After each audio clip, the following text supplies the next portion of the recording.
A rich man hired a server girl to pretend to be his wife. In the end, he uncovers something that changes everything. What happens next?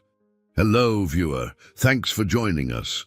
Leave a like and share your thoughts in the comments, along with the city you're watching from. Now let's continue with the story. Marcus Stone stood at the tall windows of his Manhattan office, his gaze fixed on the sprawling cityscape below. He was 39, with dark hair neatly combed back and a posture that spoke of self-confidence. Some would even call it arrogance. Yet, on this particular afternoon, there was a tightness in his features that betrayed his usual composure. The office around him was all glass and steel, reflecting the modern empire he commanded. But deep within those imposing walls, uncertainty pulsed. His longtime lawyer and family advisor, Andrew Wallace, sat across a gleaming desk, flipping through the paperwork that Marcus had dreaded for months. "You must present a legal spouse by the end of the year," Andrew said, his voice calm but insistent. "Your grandfather's will is explicit. Without fulfilling that clause, you lose the lion's share of the inheritance, and those shares go to outside parties who are waiting for the slightest misstep." Marcus inhaled sharply, feeling the weight of decades of family legacy. He had known about this clause ever since he was in college, but he had never taken it seriously. Marriage, in his mind, was a personal choice. He wasn't about to tie the knot just to appease a piece of paper. Yet the Stone Enterprises empire, worth billions, could fall into the hands of rival shareholders if he didn't comply. "I'm not ready to marry anyone," he muttered, tossing the pages onto his desk. "This is ridiculous. My grandfather wanted to manipulate me from the grave." Andrew offered a measured shrug. He wanted to ensure there would be a stable family structure to carry on his legacy. "Whether you agree or not, the clock is ticking." A knock at the door interrupted them. Enter David Brooks, a close friend and financial advisor to Marcus. David was in his early 40s, a bit older than Marcus, but their friendship went back to business school. With a confident stride, David approached and glanced between Marcus and Andrew, sensing the tension in the room. "I take it you've reached the worst part of the will," he said, raising an eyebrow. Marcus simply nodded. Meanwhile, across the East River in Brooklyn, Rachel Cooper was finishing her shift at a small, family-owned restaurant where she had been working the past few years. 35 years old, with warm brown eyes and shoulder-length, light brown hair, she exuded a quiet determination. The stress of overdue bills weighed on her. She had just received a letter demanding payment for medical debts left behind after her mother's passing, a blow that threatened her already precarious finances. Rachel finished wiping down tables while her friend and co-worker, Lisa Morgan, stacked chairs. Lisa was cheerful and lively, a contrast to Rachel's more reserved demeanor. "I'm sorry about those bills," Lisa said, sighing sympathetically. "You can't catch a break these days, can you?" Shrugging, Rachel forced a smile. "Life's never been easy, but I'll manage. I have to." There was a fierceness in her voice rooted in years of struggle. She had grown up listening to her father's stories about working with the Stone family, stories that always ended in bitterness and regret. Though she never fully understood what had gone wrong, Rachel carried a deeply ingrained resentment toward the wealthy elites. She believed that somewhere in those corporate towers, the Stone name was responsible for her father's ruin. Later that evening, as Rachel was leaving the restaurant, a tall man in a tailored suit stepped inside. She recognized him as one of the occasional customers who preferred a quiet corner and minimal fuss. It was David Brooks, though she only knew him as that polite patron. Lisa, who handled the checks at the register, served him with her usual friendly chatter, and Rachel overheard him mention he was looking for someone with a particular skill set, an unusual request, but something about the way he said it piqued her curiosity. Unaware of each other's identities, Rachel and David crossed paths at the doorway. He offered a courteous nod, and she did the same, though her mind was far away, focused on her debts and the possibility that she might soon lose her modest apartment. She brushed off the fleeting thought that this elegant stranger might hold any significance to her life. After all, she had her problems to solve, and no well-dressed businessman was going to change that. That night, Marcus found himself alone in his penthouse, wrestling with the ultimatum. "Get married or lose everything," echoed in his mind. He recalled how his late grandfather, Arthur Stone, had been a traditionalist, always saying that a strong family was the backbone of a respectable empire. Marcus had dismissed those lectures when he was younger, convinced that business acumen alone could sustain success. Now, facing the very real threat of losing his company to hostile board members or cunning investors, he realized he needed a plan, and fast. But the idea of marriage, especially one orchestrated for business, gnawed at him. Love, trust, companionship, none of these had factored heavily into his life. He had grown accustomed to transactional relationships, high-stakes deals, and a world where everything had a price. Then the thought dawned on him, what if I pay someone to be my wife? The notion felt cynical, even grotesque. Yet desperation has a way of making the unthinkable seem plausible. Marcus's expression tightened as he considered what that arrangement would look like. 6 months, maybe a year, a tidy sum of money, and all the appearances of a genuine marriage. Nobody else would have to know, if it secured his inheritance and protected his father's legacy. No, his legacy. Perhaps that was the only solution. Before he switched off the lights for the evening, Marcus Stone resolved to bring this plan to Andrew and David. It was unorthodox, but in his world, unorthodox strategies often yielded the greatest results. Little did he know that across the river, a woman named Rachel Cooper was about to be pulled into his life in ways neither of them could imagine. Late the next morning, Marcus sat in the same office, rereading the will's stipulations. David Brooks stood by the panoramic window, admiring the bustling streets below. Andrew Wallace hovered with a sense of guarded optimism. "I've thought about it," Marcus began, voice steady but thick with reluctance, "and I'm prepared to hire someone to play the role of my wife. I need to maintain control of Stone Enterprises. If this is the only way, then so be it." Andrew tried to keep his expression neutral. "I suspected you'd come to that conclusion," he admitted. "It's unorthodox, but it might work if we set it up carefully." David, turning away from the window, agreed. "Yes, but we need someone who won't draw suspicion, someone who can convincingly navigate your social circles. A polished actor or socialite might raise eyebrows. It needs to be someone off the radar, someone genuine enough that people believe in the relationship." Marcus recalled David's recent dining experiences. "You mentioned that small restaurant in Brooklyn. You said the waitress there had a certain straightforward charm." David nodded. "Rachel Cooper. She seems hardworking, honest. Customers can be demanding, and she handles them with a calm, sincere approach. I don't know her personally, but she's a possibility. She has that kind of authentic quality you can't easily fake." Marcus felt a jolt of interest and hesitation. He'd expected they'd pick someone from a modeling agency or an acquaintance needing financial help. Approaching a total stranger who might despise men in suits seemed daunting. But the notion of genuineness was compelling. After all, if she were entirely unfamiliar with high society, she might not be influenced by the politics of wealthy families. A few subway stops away, Rachel had just clocked in for her lunch shift. She wore a simple black apron and tried to steady her thoughts, still haunted by the new wave of debt notices. When Lisa passed her another envelope with final warnings, Rachel felt a spike of anxiety.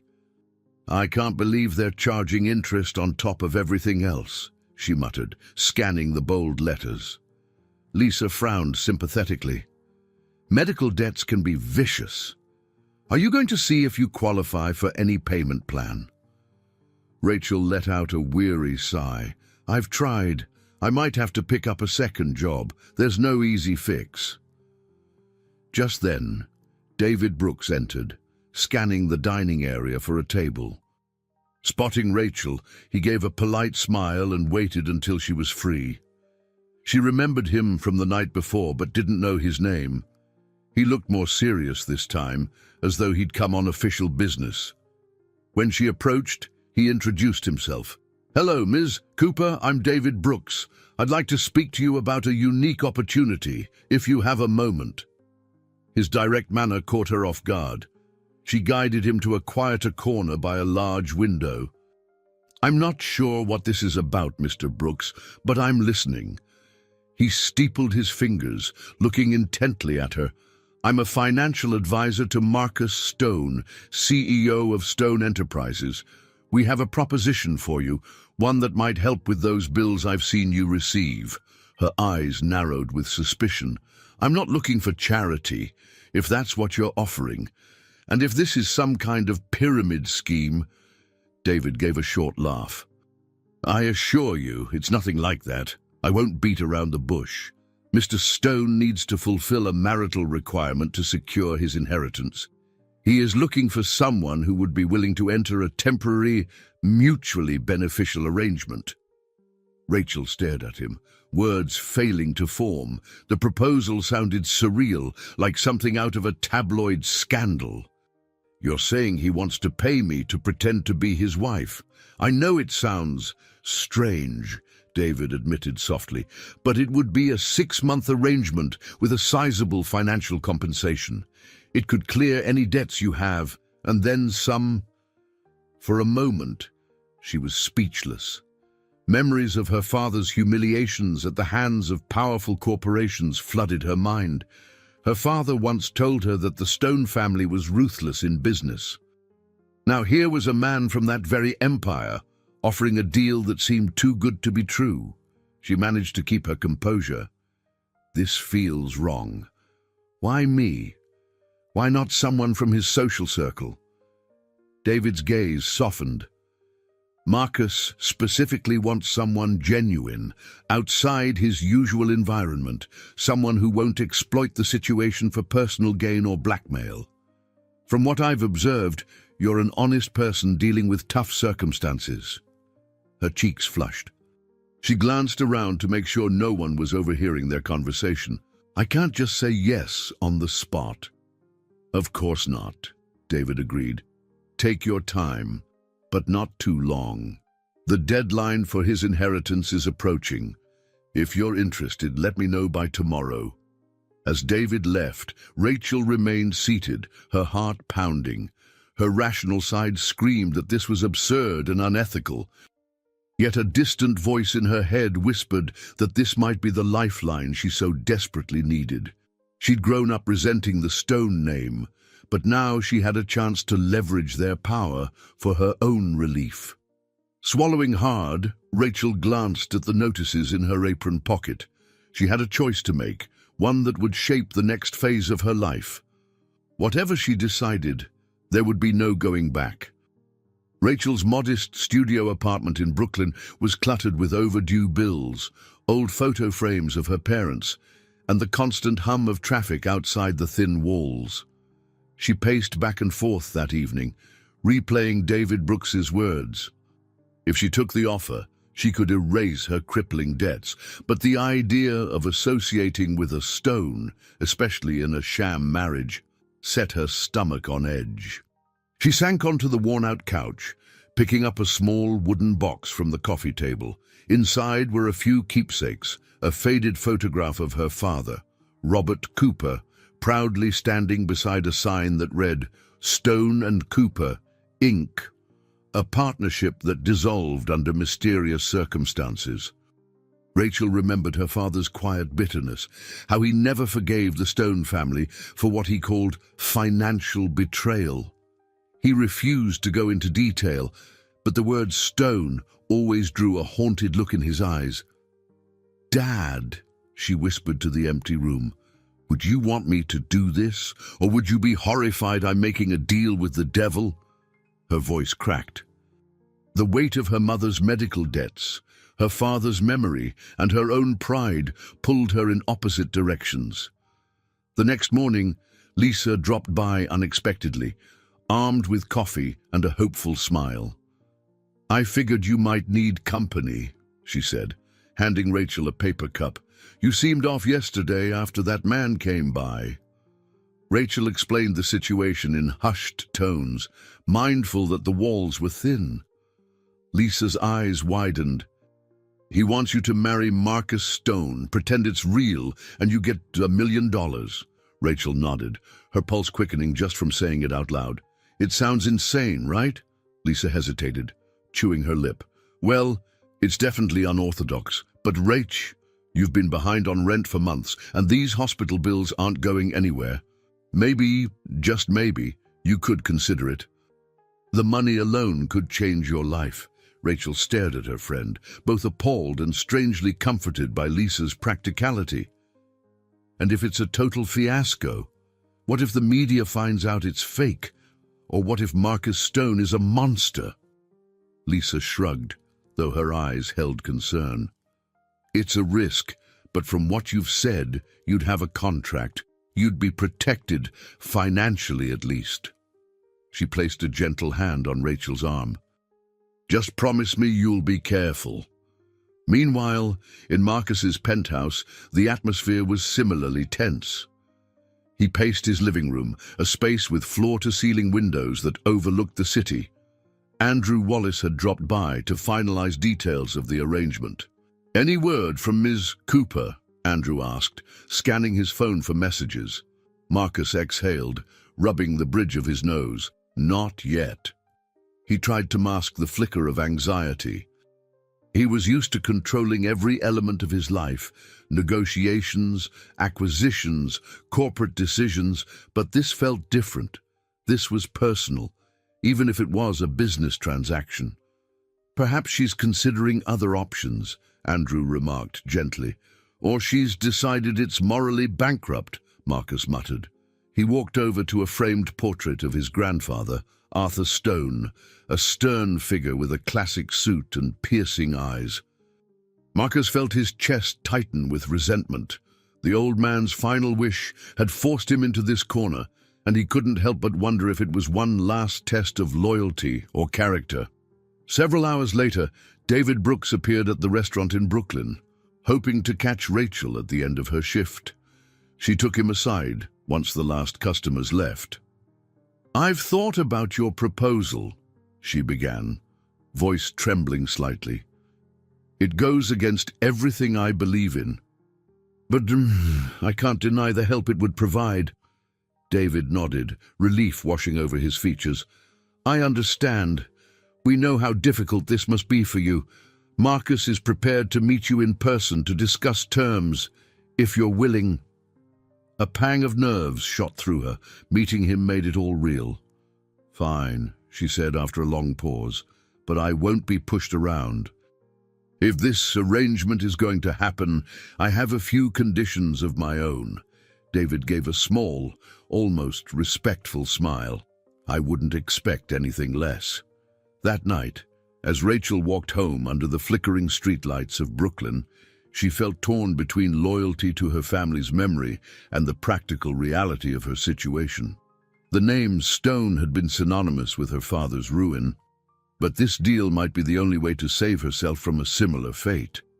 She clutched her coat tighter, bracing against the chilly wind, feeling an unsettling mixture of dread and strange anticipation. In her tiny apartment, she opened the wooden box again, running her fingers across the photo. "I'm not betraying you, Dad," she murmured. "I'm just doing what I have to do." Yet a lingering doubt whispered, if the Stones once wrecked her family, could she really trust them now, even if they offered a way out of her misery? Marcus found no solace that weekend. His mother, Victoria Stone, a regal woman in her late 60s, had insisted on dropping by for brunch. She rarely visited without a thinly veiled purpose. They sat in his dining room, a space dominated by an elegant marble table, with a panoramic view of Manhattan's skyline behind them. Sipping tea, Victoria set her cup down with deliberate care. "I hear you've been in discussions with Andrew. Something about the inheritance requirements," she ventured in a cool tone. Marcus stiffened, meeting her discerning gaze.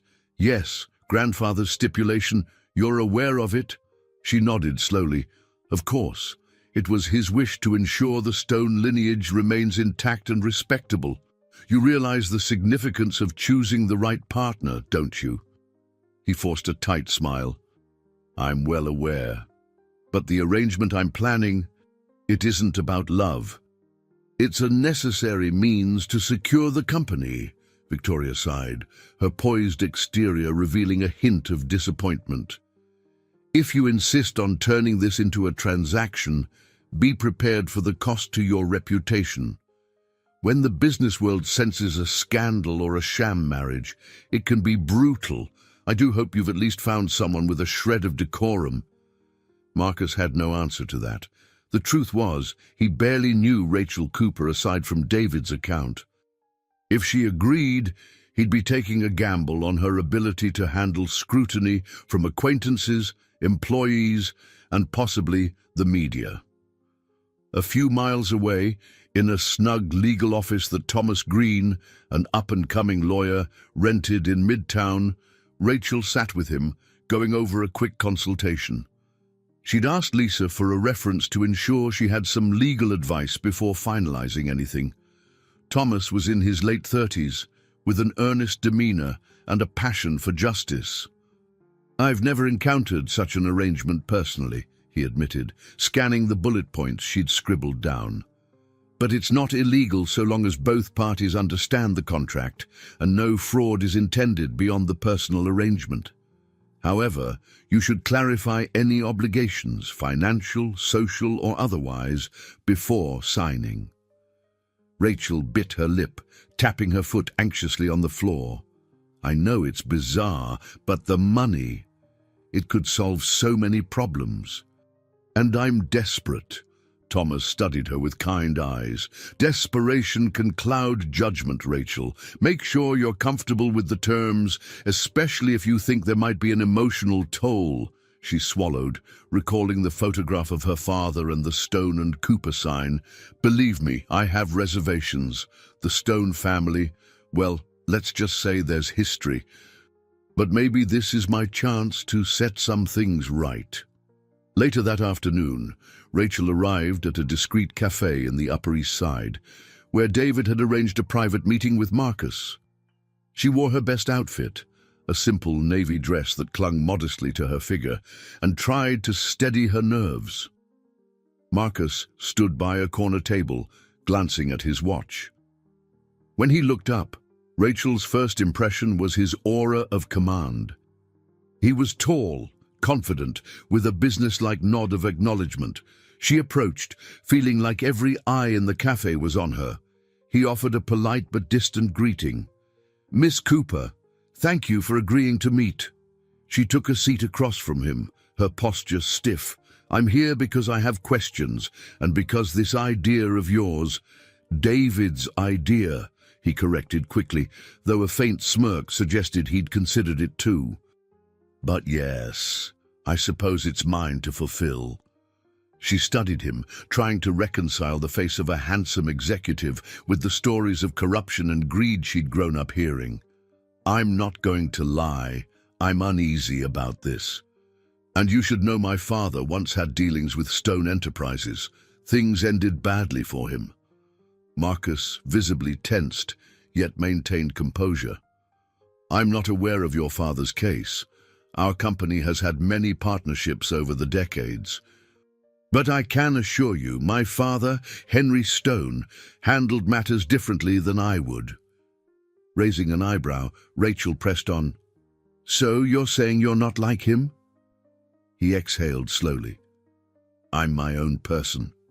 I've made mistakes, but I'm not in the business of repeating the past. That said, this arrangement is strictly about the future of Stone Enterprises. If you accept, we'll sign a contract for 6 months of marriage. You'll attend events, play the part of a devoted wife, and in return, you'll receive a considerable sum. He named the figure. Rachel's mouth went dry. It was even more than David had implied. A part of her felt the urge to stand up and walk away, outraged that one man's fortune could be casually tossed around like confetti. Another part of her, tired, financially desperate, heard a small voice whisper, "This will change your life." She cleared her throat. "All right. But I want transparency. No hidden clauses, no last-minute changes that compromise my dignity. I also need to maintain some independence. If I find out you or your company were responsible for what happened to my father, I'll be free to walk away without penalty." Marcus's eyes narrowed, but he nodded. "Agreed, within reason. My legal team will draft it all. You'll have time to review with your own counsel, if you wish." They sat in tense silence for a moment, the weight of what they were about to do hanging in the air. Finally, Marcus extended his hand. "We have a deal, then." Rachel hesitated, staring at his outstretched palm. She thought of her father's photograph, her mother's medical debts, and the sense of betrayal she might feel if she discovered more about the Stone Empire's dark side. Yet the bills stacking up at home were all too real. Slowly, she took his hand. "We have a deal." The day after their meeting, Rachel walked through the wide lobby of Stone Enterprises for the first time. The building towered above the bustling Manhattan street, its modern architecture shimmering in steel and glass. She had agreed to come in for a preliminary contract signing. Her heart raced as she approached the reception desk, where a friendly staff member directed her to the 42nd floor. Riding the elevator, she stared at her reflection in the polished doors. Her mind whirled with conflicting emotions. Part of her felt as though she were betraying her father's memory by working with the very people he blamed for his downfall. Yet she couldn't deny that this arrangement might be her only escape from a life weighed down by perpetual debt. Upon stepping off the elevator, she was greeted by Beverly Sanders, a refined woman in her 50s with short, stylish grey hair and a warm, polite smile. "Ms. Cooper, welcome. Mr. Stone is expecting you. I'm Beverly, his executive assistant." Rachel offered a small smile back. "Nice to meet you, Beverly. Thank you for showing me in." As they walked through a corridor lined with modern art and sleek furniture, Beverly glanced sideways at Rachel. "I've been with the Stone family for many years," she said gently. "Marcus is not the man his father was, and despite what you may have heard about this arrangement, he's kinder than he appears. I hope you'll give him the benefit of the doubt." Rachel appreciated the sincerity in Beverly's voice. "I'll try," she replied simply. In Marcus's expansive office, Andrew Wallace sat at a large conference table with a neat stack of papers. Marcus, dressed in a charcoal suit that emphasized his confident bearing, stood up when she entered. "Rachel, thank you for coming," he said, motioning her to sit. She took a seat, scanning the piles of documents that presumably detailed the terms of their marriage contract. "That's quite a lot of paper," she commented, feeling her nerves flutter. Andrew smiled politely. "Standard for such arrangements? We've outlined the length of the contract, financial specifics, confidentiality clauses, everything to protect both parties." Marcus folded his arms, leaning against the table. "I want you to be comfortable with every point. Look it over carefully. If there's anything you disagree with, we can negotiate." "Within reason," Andrew added, a hint of caution in his voice. Rachel spent the next half hour reading key sections of the draft. The agreement stated she would live with Marcus in his penthouse, accompany him to social and corporate events, and conduct herself as a supportive spouse. In exchange, at the conclusion of 6 months, provided she didn't breach the agreement, she would receive $1 million. There were no obligations for physical intimacy stated, though it was implied they might need to show public affection on occasion. Swallowing her nerves, Rachel glanced up. So, this is it. Once I sign, my life changes overnight. Marcus's gaze was steady. Yes, and if you have any reservations, better voice them now. Taking a deep breath, Rachel thought about her father's photograph, her mother's final days of struggle, and the mountain of bills in her kitchen. She also thought of the chance to uncover whatever truth lay buried in the Stone family's past. "I'm ready," she said, exhaling slowly. "I want to add a clause that if we discover any serious misconduct that affects me directly, something that violates my moral principles, I can terminate the agreement. No penalty." Andrew and Marcus exchanged a quick look. Marcus nodded. "That seems fair. Andrew, note that."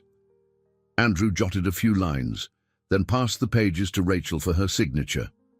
The room felt unnaturally quiet as she scribbled her name in bold ink.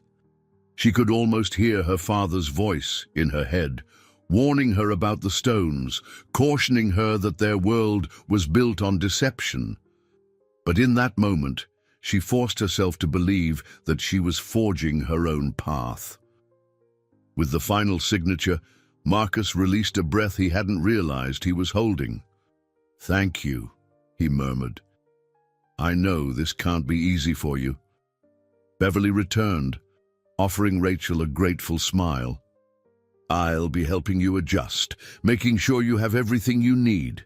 She handed Rachel a small binder filled with schedules, upcoming events, and notes on dress codes. Standing from her chair, Rachel closed the binder. "So I guess we're married on paper, if not yet in spirit." Her tone was wry, but the tremor in her voice betrayed her apprehension. Marcus gave a measured nod. "The official ceremony, albeit small, will be next week for legal documentation. We'll file for the marriage license immediately and handle the rest quietly." As she stepped back into the elevator afterward, Rachel felt a surge of conflicting emotions. This was the biggest leap she had ever taken, one that could either save her from financial ruin or entangle her in a web of corporate secrets. The doors slid shut, and she caught one last glimpse of the 42nd floor lobby, realizing she was about to become part of a world she had only witnessed from the outside. Outside, Manhattan's midday rush enveloped her.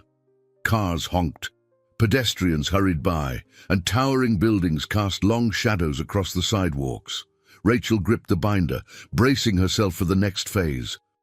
She was stepping into the unknown, and there was no telling what price she might pay for this strange new beginning. Rachel stepped off the elevator onto the 42nd floor of Stone Enterprises, bracing herself for another day of whirlwind arrangements. Though the ink on her marriage contract with Marcus was barely dry, she already sensed her life shifting at breakneck speed. Everything, from the clothes she wore to the people she needed to impress, had changed. Gone was her comforting apron at the Brooklyn restaurant. In its place, a modest but professional skirt suit that Beverly Sanders had helped her pick out. Beverly, poised and efficient, appeared in the hallway with a stack of folders in her arms. "Good morning, Mrs. Stone," she greeted with a practiced smile, her eyes sparkling with warmth. Rachel still hadn't grown accustomed to the new title. "Just Rachel, please," she replied, voice carrying a slight edge of nerves. "I'm not used to all of this." Beverly gave a sympathetic nod, then gestured for Rachel to follow her into a smaller conference room. The space was decorated with soft, neutral hues, unlike the main office's cool, modern lines. "This is our staging area today," Beverly explained, placing the folders on the round table. "I'll be guiding you through the Stone family's social circles and corporate obligations." Think of me as your personal mentor in all things related to Marcus's world. Rachel settled into a chair, looking at Beverly's kindly face. Thank you. You've been so patient. I know I'm a complete fish out of water here. With a gentle laugh, Beverly handed her a typed schedule. My job is to make sure you're ready for whatever comes your way. Now, let's go over the basics. Dinners, galas, stockholder meetings. You'll be expected to attend them as Marcus's wife. And we'll fine-tune some etiquette so you'll feel less awkward around, well, let's say, certain personalities in his social set. Rachel scanned the paper, her stomach twisting at the sheer volume of formal events. He really has to do all this in a week. Marcus is Stone Enterprises' face, Beverly replied, her tone matter-of-fact. Lately, there's been extra pressure from some board members, particularly a man named Edgar Coleman. They're looking for any reason to doubt Marcus's stability, so your seamless integration is crucial. Rachel heard the gravity beneath Beverly's calm words. I understand. I don't want to mess this up. Beverly placed a comforting hand on hers. Think of it not as faking, but as adapting. Show people that you're here in good faith. The rest will flow naturally if you stay authentic. A gentle knock interrupted them. Marcus stepped into the room, his presence filling the space. Hope I'm not intruding, he said, scanning Rachel's face for signs of tension. Beverly shook her head. Perfect timing. I was just about to go over the upcoming charity banquet. She looked at Rachel. It's this Thursday at the Metropolitan Grand Hotel. You'll need an evening gown. I'll arrange for a stylist if you like. Rachel cleared her throat. I've never been to a charity banquet. What should I expect? Marcus offered a half smile. A lot of formalities, speeches, silent auctions, endless handshakes, but it'll be manageable. He turned to Beverly. I appreciate you taking the lead. This is new territory for both of us. Beverly excused herself, leaving the two alone. Rachel twisted the schedule in her hands, searching for the right words. I'm grateful you have someone like Beverly to guide me. I'd be floundering otherwise. Marcus leaned against the table, crossing his arms. She's been with the company for years. I trust her judgment. A pause. Is there anything bothering you about these events? She took a moment, inhaling before she answered. Honestly, I'm worried I'll make a fool of myself. I have no experience mingling with elite donors or cutthroat investors. His expression softened, something akin to reassurance in his eyes. You've managed to impress people in more difficult environments. Remember, you used to handle unruly customers at the restaurant. This isn't so different, except these folks wear expensive suits. That earned him a small smile. Right, just more zeros in their bank accounts. He nodded, acknowledging her point.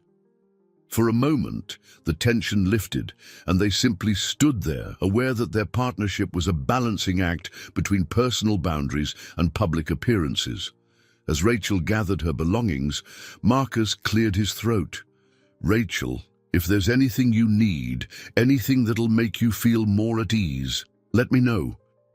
This is about fulfilling the inheritance clause, yes, but we both have to find a way to live with it. She studied him, trying to see beyond the polished businessman.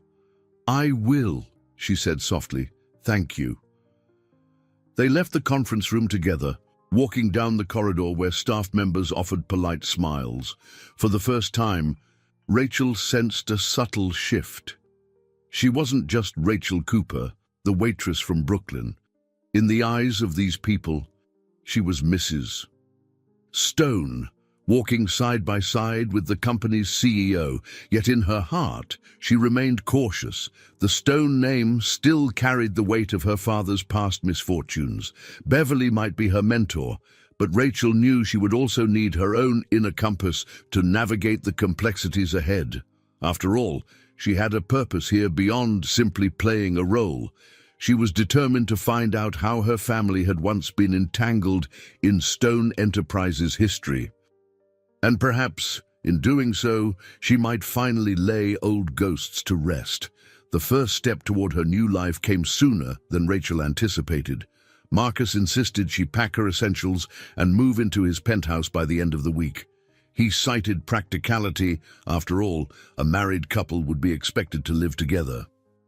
So, on a chilly Wednesday morning, she found herself standing in her tiny Brooklyn apartment, boxes scattered around the cramped living room. Lisa, her longtime friend and co-worker, handed her a roll of packing tape. "I still can't believe this is happening," she said, her voice tinged with both excitement and worry. "I mean, just last month you were worried about paying rent, and now you're marrying a millionaire." Rachel offered a half-hearted laugh. "I know. Feels like I'm stepping into someone else's story." She gently placed a photo of her parents into bubble wrap, trying not to dwell too long on the memories it stirred. "So, are you quitting at the restaurant officially?" Lisa asked, placing a few books into an open box. Rachel hesitated before nodding. "I don't see how I can keep waitressing and juggle these social events. Marcus said he'd compensate me for any lost wages. But leaving the restaurant feels, well, final." Lisa paused, resting a comforting hand on Rachel's shoulder. "You can always come back if things don't work out, you know. The door's open." Tears pricked the corners of Rachel's eyes. She cleared her throat and forced a smile. "Thanks, I appreciate it. I just hope I'm not making a huge mistake." By late afternoon, the boxes were taped shut and labeled.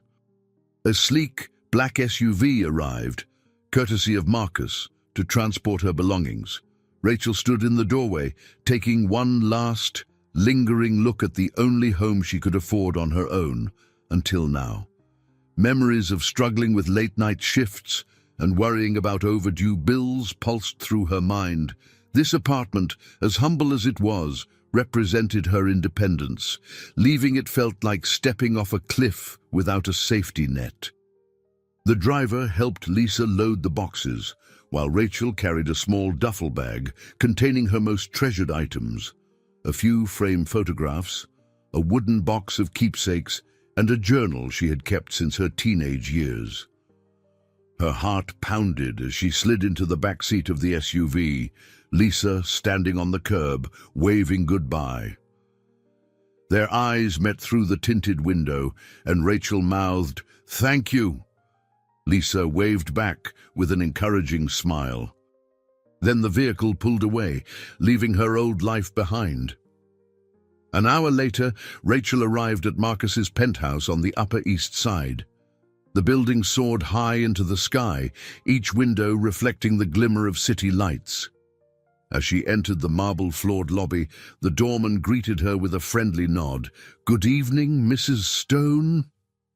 Rachel still cringed at the title, but forced a gracious nod in return. The elevator ride felt interminable, a steady ascent into a world she barely recognized. When the doors finally slid open, Marcus stood waiting at the threshold of a vast, open living room bathed in soft golden light. "Welcome," he said simply, stepping forward to help her with the duffel bag. Behind him, floor-to-ceiling windows showcased a breathtaking view of the city skyline, the streets below sparkling like constellations. She looked around, noting the minimalist decor, expensive leather sofas, abstract art on the walls, and a gleaming grand piano in one corner. "It's beautiful," she managed, though her voice trembled with unease.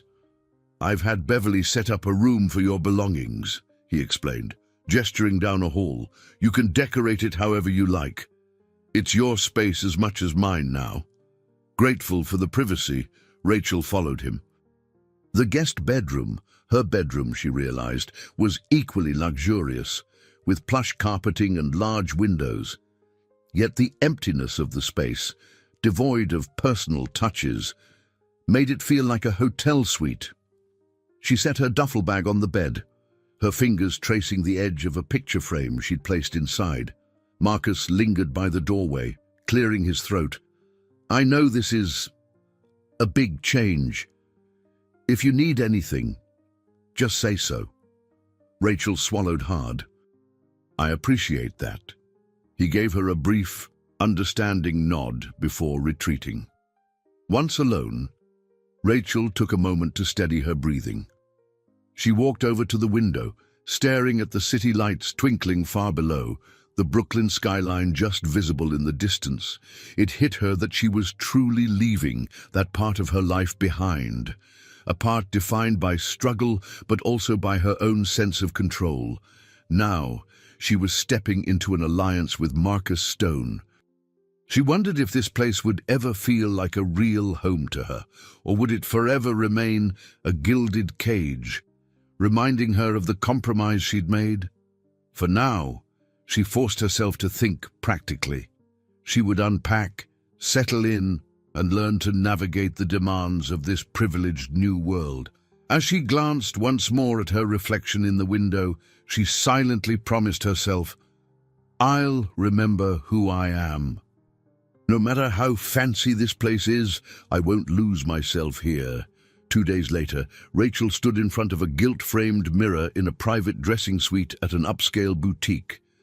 Beverly fussed with the straps of a midnight blue evening gown that Rachel was trying on for the upcoming charity banquet. "Just a little adjustment here," Beverly murmured, stepping back to admire her handiwork. "How does it feel?" Rachel turned, the gown's silky fabric catching the light. It was elegant, flattering her figure in ways she wasn't used to.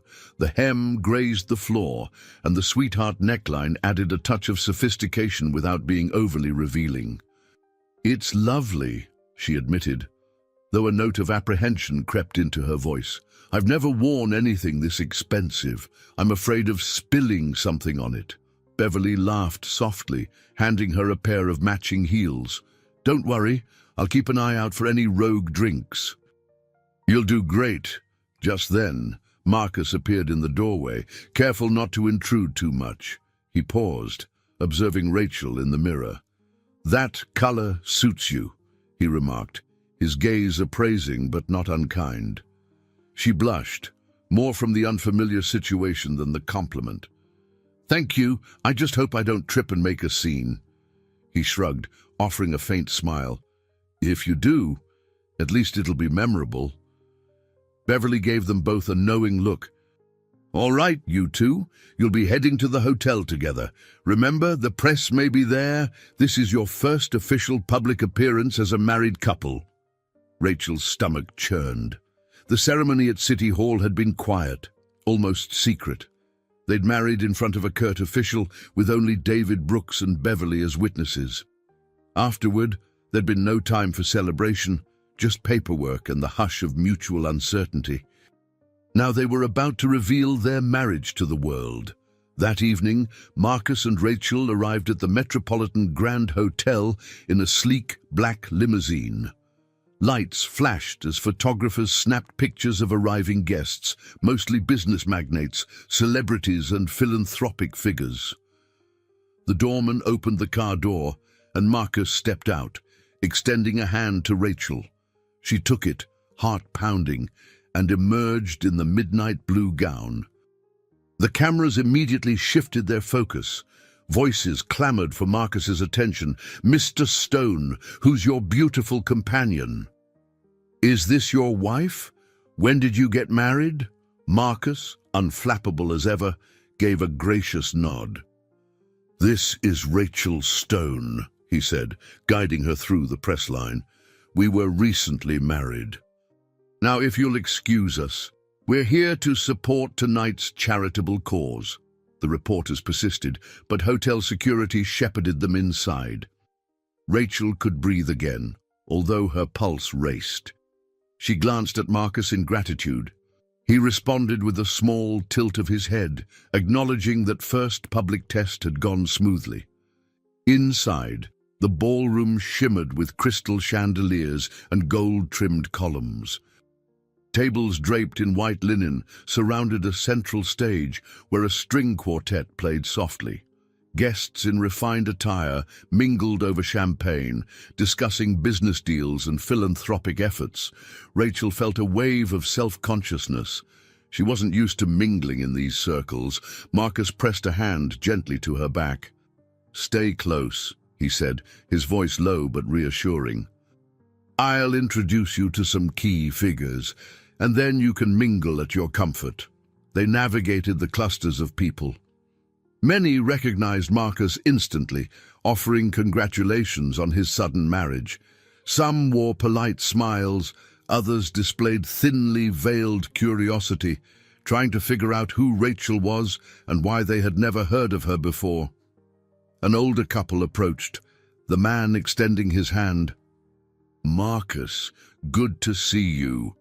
He cast a sharp glance at Rachel, though his smile remained cordial. "I'm Edgar Coleman, and this is my wife, Marianne." Rachel's mind flashed back to Beverly's caution about a man named Edgar Coleman. He was a rival investor, known for challenging Marcus's decisions at board meetings.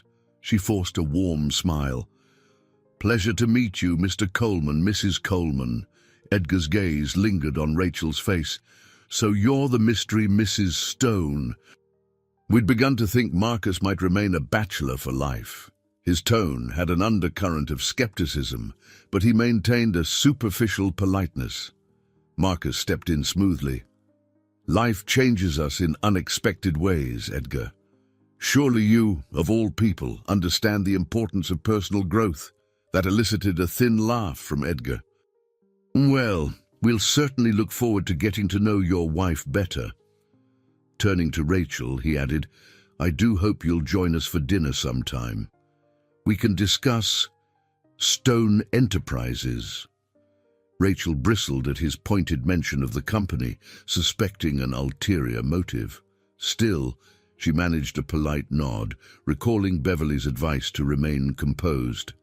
"I'd like that," she answered evenly, though in truth, the prospect of dining with the Colemans made her uneasy. The couple moved on, leaving Rachel feeling as if she'd narrowly avoided a snare. Marcus leaned closer, his breath warm against her ear. "He's testing the waters, trying to see if we're genuine. Don't let him intimidate you." She set her shoulders resolutely. "I won't." Yet as the night progressed, Rachel couldn't shake the sense that she was walking a tightrope. Every conversation, every toast, every lingering glance felt like a test of her authenticity. The truth remained. She was here under false pretenses. She was no high society spouse. She was Rachel Cooper, raised by a father who once cursed the Stone name. Still, she reminded herself of her contract, her debts, and her growing determination to uncover what had really happened to her family years ago. Perhaps, in the process, she might find something else, something more honest, beneath the polished surface of Marcus Stone and his complicated world. In the days following the charity banquet, Rachel felt like a newcomer in a strange land. She learned that high society had its own set of unwritten rules. Appearances mattered. Reputation was currency, and she had a lot to learn if she wanted to keep up the facade of being the perfect wife for Marcus Stone. Beverly proved invaluable. She spent hours each morning briefing Rachel on corporate affairs, social engagements, and even the personal quirks of certain board members. "If you remember that Mr. Abernathy hates being called Larry, and that Mrs. Gleason loathes talk of politics at dinner, you'll avoid half the drama," Beverly joked one morning, handing Rachel a binder brimming with notes. Rachel flipped through the pages, dizzy from the sheer volume of information. "It's like studying for a final exam every day." Beverly laughed. "You'll get the hang of it. Meanwhile, focus on building genuine connections. People can sense when you're forcing conversation." One afternoon, Marcus asked her to join him in his home office to discuss an upcoming shareholder event.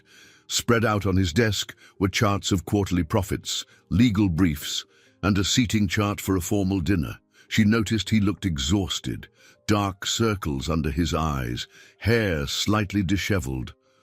"Rough day?" she ventured, settling into a chair. He rubbed his temples. "Every day's rough." Edgar Coleman stirring trouble among the board, questioning my ability to manage the firm after this sudden marriage. Rachel felt a pang of guilt. Maybe if I were more convincing. He waved her off. It's not your fault. Edgar would criticize me for breathing if he could. He's always had his eyes on a bigger slice of the company. She wanted to help but wasn't sure how. Can you, I don't know, reassure the board that I'm not some gold digger who'll vanish in 6 months? Marcus offered a wry smile. That's exactly what Edgar wants them to think. He's spreading rumors that you came out of nowhere for the money. I've denied it, but he's persistent. Rachel fidgeted with her hands. I get why they're suspicious. My life did change overnight. He nodded slowly, scanning her face. Sometimes I wonder if putting you through this was fair. But neither of us had many choices. She looked down, recalling the debt notices piled in her old apartment. No, we didn't. A moment of silence passed between them, heavier than usual. For all their differences, they were in this together, bound by a contract that felt more significant with each passing day. Eventually, Marcus cleared his throat and slid a folder toward her. Here's the list of attendees for the shareholder dinner next week. I need you to stand by me, greet everyone politely, and show them you're genuinely invested in Stone Enterprises' future. It might help dispel some doubts. She scanned the names, noting Edgar Coleman's among them. All right, she said, determination creeping into her voice. I'll do my best. That evening, Rachel retreated to her designated bedroom, longing for a moment of peace. The penthouse was quiet, illuminated by the city lights outside. She retrieved her father's old photo from the top drawer, one where he stood by a sign that read Stone & Cooper, Inc. In his eyes, she saw pride and a glimmer of hope. She wondered how it had all gone so wrong. She whispered into the stillness, Dad, I'm here now, inside the Stone Empire. Maybe I can find answers. A tap at her door startled her. She quickly tucked the photo away. Come in. Beverly stepped inside, wearing a gentle smile. I just wanted to say good night. Also, tomorrow we're going to lunch with Charlotte Hart, one of our philanthropic partners. She's been curious about you. Rachel appreciated the advanced notice. Thank you, Charlotte Hart. I've seen her name in those binders. She works on social initiatives, right? Yes, she's a board member at several charities funded by Stone Enterprises. Also a close confidant of Marcus's father, though I suspect she had her own reservations about Henry Stone's methods. She might become a friend if you let her. Rachel nodded, intrigued. I'd like that. I don't have many friends here. As Beverly wished her good night and closed the door, Rachel exhaled. Despite the glitzy surroundings and the constant swirl of demands, she felt a flicker of relief at the thought of meeting someone who might have deeper insights into the company's history. If Charlotte had known Henry Stone personally, maybe she could shed light on how Robert Cooper got caught in the Stone family's undertow all those years ago. For now, though, Rachel settled into bed, the city lights flickering across the walls. Day by day, she was immersing herself in this new world, adapting to its rules, forging new connections, and with each event, each handshake, she sensed her doubts battling her determination. She was no longer just Rachel Cooper, Brooklyn waitress. She was Rachel Stone, wife of Marcus Stone, with a role to play and secrets to uncover. The next afternoon, Rachel and Beverly walked into a sunlit cafe near Central Park. It had a cozy yet upscale charm, with soft jazz playing in the background and fresh flowers adorning each table. Waiting for them at a corner booth was Charlotte Hart, a striking woman in her mid-40s with a confident posture and a welcoming smile. Rachel, it's wonderful to finally meet you, Charlotte said. Extending her hand, she wore a crisp white blouse paired with tailored trousers, exuding both elegance and approachability. Rachel accepted the handshake, sensing an immediate warmth from Charlotte. Thank you for inviting me. Beverly gestured for them to sit. I'll order us some tea. You two talk. She moved gracefully to the counter, leaving Rachel and Charlotte in a comfortable silence for a brief moment. You've caused quite the stir in our circles, Charlotte remarked, folding her hands on the table. People can't stop talking about Marcus's sudden marriage. Rachel tensed, wondering if Charlotte was another skeptic. I'm sure they're saying all sorts of things. It's been an adjustment. Charlotte tilted her head thoughtfully. I don't indulge in gossip. I prefer to draw my own conclusions, and what I see is a woman who's doing her best in a situation that would overwhelm most of us. Relief surged through Rachel. That's kind of you to say, Beverly returned with a pot of tea, pouring each of them a cup. So, Charlotte, how is your work with the Heart Foundation going? Charlotte's eyes lit up with genuine passion. We're expanding our scholarship program for women re-entering the workforce. Marcus has been supportive, though we're still finalizing the budget. Rachel sipped her tea, intrigued. I used to see a lot of people struggling at the restaurant where I worked. Single mothers, students juggling jobs. It always made me wish there were more resources for them. Charlotte leaned forward, interest piqued. You see, that's the kind of perspective we need more of. Sometimes, the corporate world is disconnected from everyday realities. I appreciate your honesty, Rachel. Beverly glanced at Rachel, proud that she was making a good impression. Rachel felt a hint of confidence blossom. Maybe she could carve out a space here that aligned with her values. Their conversation flowed easily, touching on topics from philanthropy to simple life experiences. Charlotte shared anecdotes about her own humble beginnings. She'd grown up in a small town, working her way through college on scholarships and part-time jobs. She understood struggle. I see a lot of myself in you, Charlotte commented, smiling at Rachel. That genuine spark, that desire to see the human side of things. Rachel's cheeks warmed. It's just how I was raised, I guess. I don't like pretense.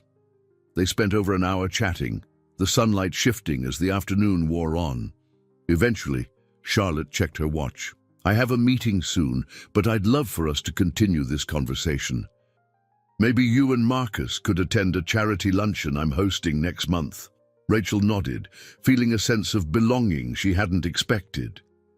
I'd be honored. Thank you. Once Charlotte left, Beverly squeezed Rachel's hand in delight. You impressed her, I could tell. She's very influential in the philanthropic sphere. Having her support will help you gain acceptance. Rachel breathed out a small laugh.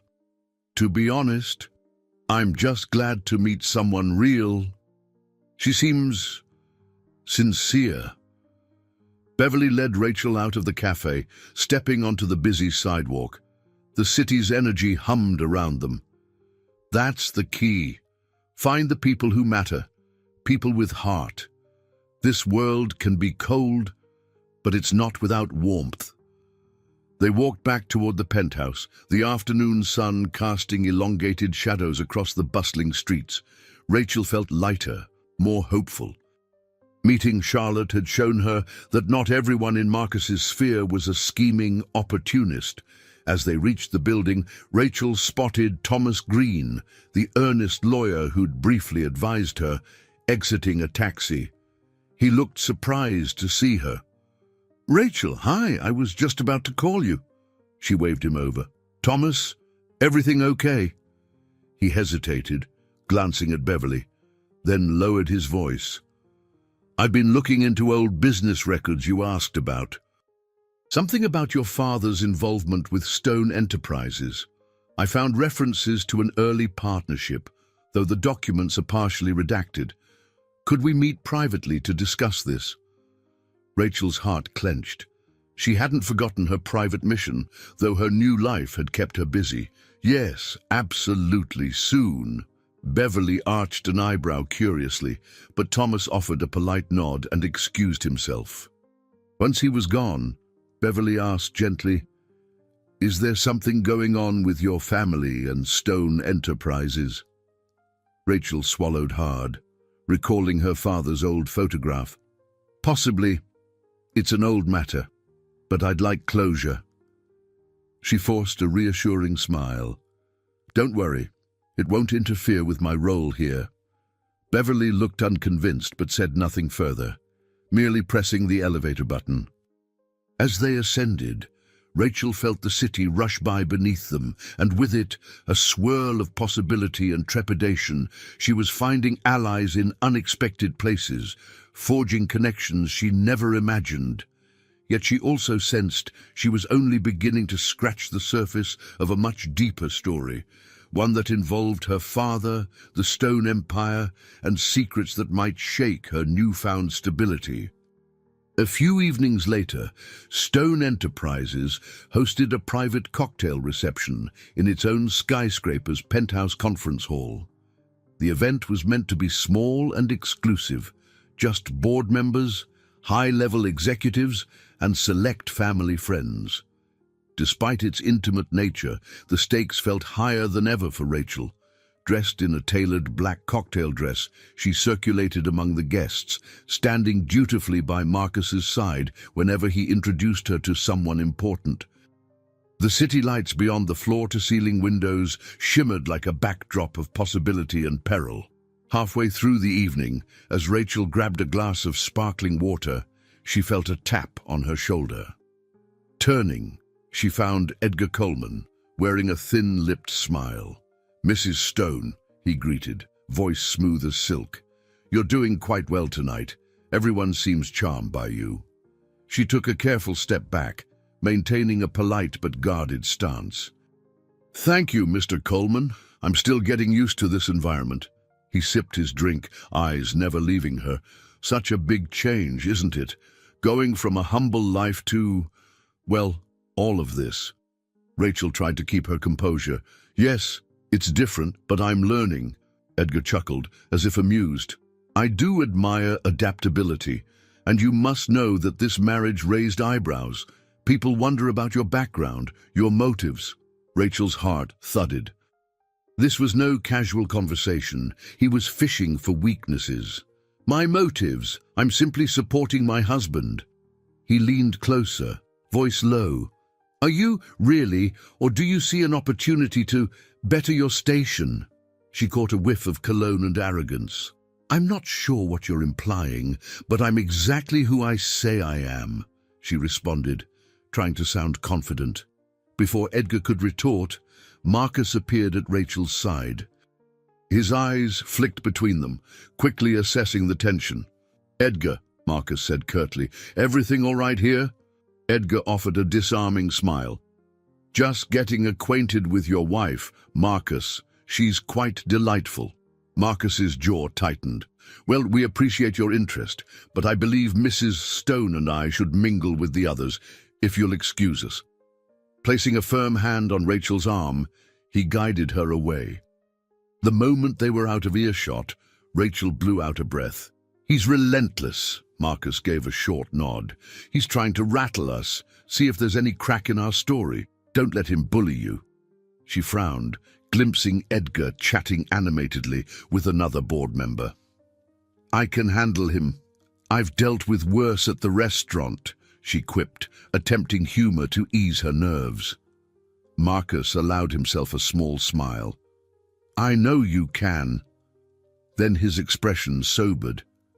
"Just be cautious. He'll exploit any slip-up." They continued mingling. Rachel met a few friendlier faces, including a kindly older woman who raved about the new scholarship program Charlotte was sponsoring.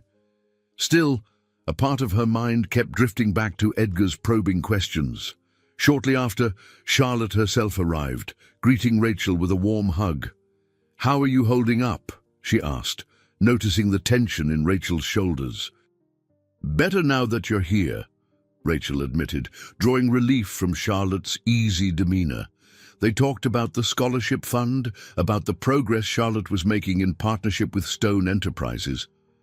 But eventually, the conversation shifted to Henry Stone and the early days of the company, territory Rachel had been itching to explore.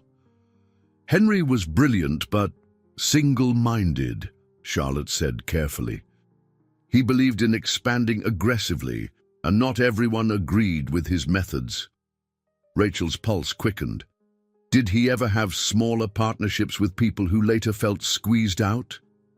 Charlotte frowned, seeming to choose her words. Yes, that happened. There were lawsuits and settlements. It was the nature of big business back then. Why do you ask? Rachel forced a light shrug. Just curious. I've heard rumors. She didn't want to divulge too much, not yet. Charlotte studied her, concern flickering in her eyes, but she didn't press the issue. Well, if you hear more specifics, I might be able to fill in the blanks. Don't hesitate to ask. Feeling gratitude and unease all at once, Rachel thanked her. She caught Marcus watching them from across the room, a question in his gaze. She offered him a reassuring smile, but her mind was roiling. As the evening wound down, board members filtered out, and staff began cleaning the venue. Marcus and Rachel lingered in a quiet corner, sipping the last of their drinks. "You did well tonight," he said softly, leaning against the window. Despite Edgar's meddling, people seemed genuinely impressed. Rachel let out a weary laugh. "I'm exhausted from smiling and making small talk." She leaned her forehead against the glass, the city lights shimmering below. "But I survived." He watched her, something gentle crossing his face. "You're handling more pressure than most people ever face. I can't ignore that." Turning to him, she found her tone unexpectedly earnest. "I'm just glad I'm not alone here. You know, ironically, that's the only thing that keeps me going sometimes, that we're in this together." Surprise flickered in his eyes, and for a moment he seemed about to say something meaningful. But the moment passed, and he pressed his lips into a thin line, nodding instead. "We should head home." They left the penthouse conference hall, passing a quiet hallway where the last of the guests trickled out. Behind them, the city stretched on, infinite and full of secrets. Edgar Coleman's prying, Charlotte's cryptic hints about Henry Stone, and Rachel's own determination to discover the truth, all hung in the air like an unspoken promise of future confrontations. This was only the first real clash, Rachel realized. More would come, yet with each challenge, she felt her resolve crystallizing. She hadn't come this far to be intimidated or misled. She was in the heart of Stone Enterprises now, and she intended to shine a light on every hidden corner, even if it meant unraveling more than she bargained for. A light drizzle fell outside the penthouse windows, veiling Manhattan in a gray shimmer. In the living room, Rachel sat cross-legged on the sofa, reading through a printed spreadsheet that Thomas Green had discreetly sent her. These were records referencing the early years of Stone Enterprises, contracts, legal filings, and cryptic notes about private settlements. She'd skimmed similar material before, but here, highlighted in yellow, were mentions of her father, Robert Cooper. She felt her pulse quicken as she read. Cooper's departure from partnership. Undisclosed financial arrangement. The language was frustratingly vague. She set the papers aside, pushing her hair back in frustration. Marcus, having just ended a phone call, stepped into the room. He noticed the scattered sheets on the coffee table, recognizing Stone Enterprises' letterhead. "Another dive into the archives?" he asked quietly, loosening his tie. Rachel nodded, swallowing her anxiety. "I can't help it. Every time I find something, it just leads to more questions. There's no clear record of how my father was forced out, only vague references to an incident." Marcus approached, his brow furrowing with genuine concern. "If it helps, I've asked Beverly to scan some older files in our private storage. I'll let you know if we turn up anything more detailed." She gave him a grateful look, noticing how he was making an effort to help. It was a subtle but meaningful shift from the rigid contract-based partnership they started with. "Thank you, Marcus. I appreciate that." Before either could say more, Beverly entered, carrying a tablet. "There's an emergency board meeting in an hour. Edgar Coleman called it." Something about new allegations regarding Stone Enterprises' ethics compliance. She cast Marcus a worried glance. He's stirring up trouble again, sir. Marcus exhaled, tension lining his face. Rachel, I might need you there. As my wife, your presence could demonstrate unity and calm. Are you up for it? Rachel stood, sliding the papers into a folder. Absolutely. Let's show him we're not rattled. An hour later, they walked into the sleek, glass-walled boardroom, where the entire Stone Enterprises board was gathered around a polished table. Edgar Coleman, ever the picture of smug composure, stood at the head, addressing the group. Heads turned when Marcus and Rachel entered, the hush thick with anticipation. Edgar placed a hand dramatically on a stack of documents. Ladies and gentlemen, I've recently become aware of certain questionable practices in one of our subsidiaries. It appears some older contracts might not meet our modern compliance standards. As shareholders, we must investigate any wrongdoing. Rachel's stomach knotted. She spotted Andrew Wallace, the company lawyer, looking tense. Marcus stepped forward, taking the floor. We won't tolerate unethical dealings, he said in a clear voice. If there are issues, we'll address them, but let's be cautious about accusing people or the company's history without facts. Edgar made a show of flipping through his papers. Indeed, we must rely on facts. I only hope Stone Enterprises won't resist full transparency. A murmur went through the room. Rachel caught snippets of conversation, words like scandal, audit, and legacy. She hated how everything felt directed at Marcus, as though he alone bore responsibility for decades of company operations. Nevertheless, Marcus maintained a composed front. With unwavering confidence, he agreed to an internal audit of the subsidiary in question. We have nothing to hide, he stated firmly. My grandfather and father may have had their methods, but we're committed to rectifying any past oversights. Rachel watched as some board members exchanged looks of cautious relief. Edgar, however, appeared almost disappointed that Marcus wasn't fighting back more aggressively. After the meeting adjourned, the two men faced each other, tension crackling in the air. You seem quite sure of your moral high ground, Marcus, Edgar said, voice silky. I wonder if your wife shares your certainty. His gaze slid over Rachel, lingering like a challenge. Rachel lifted her chin. I do, Mr. Coleman. We stand by our commitment to running this company ethically. He offered a shallow smile. Time will tell. Then he swept out of the room, leaving a swirl of uneasy energy behind. Andrew pulled Marcus aside while Rachel stepped back, letting them confer. She noticed a couple of board members shoot her polite smiles, while others eyed her warily. Yet she stood her ground, keeping her posture confident. Marcus ended his quiet exchange with Andrew and rejoined her. We'll have to start the audit immediately. It'll be more scrutiny, more questions. Rachel nodded. Are you worried about what they'll find? He shrugged, a hint of resignation in his eyes. Not particularly, but you never know. My father, he wasn't always transparent. This might dredge up old disputes, including your father's. The mention of her father's name brought a fresh pang of concern. Still, Rachel squeezed his arm gently, an unspoken show of solidarity. We'll handle it. Together. Her mind reeled at the realization she was not only part of a contract marriage, but now fully entangled in the Stone Enterprises web of corporate intrigue. Every step she took, every shred of information she uncovered, felt like a test. Yet in the wake of Edgar's aggression and the board's watchful eyes, Rachel sensed a new resolve crystallizing inside her. This was more than a marriage of convenience. It was a chance to confront the very system that might have wronged her father. And whether Marcus realized it or not, she intended to do just that, even if the process led them through a minefield of hidden secrets and moral quandaries. She caught Marcus's gaze and gave a firm nod. For all the tension swirling around them, She recognized a subtle victory in how they'd presented a united front, yet she knew that small triumphs now would lead to far greater challenges ahead.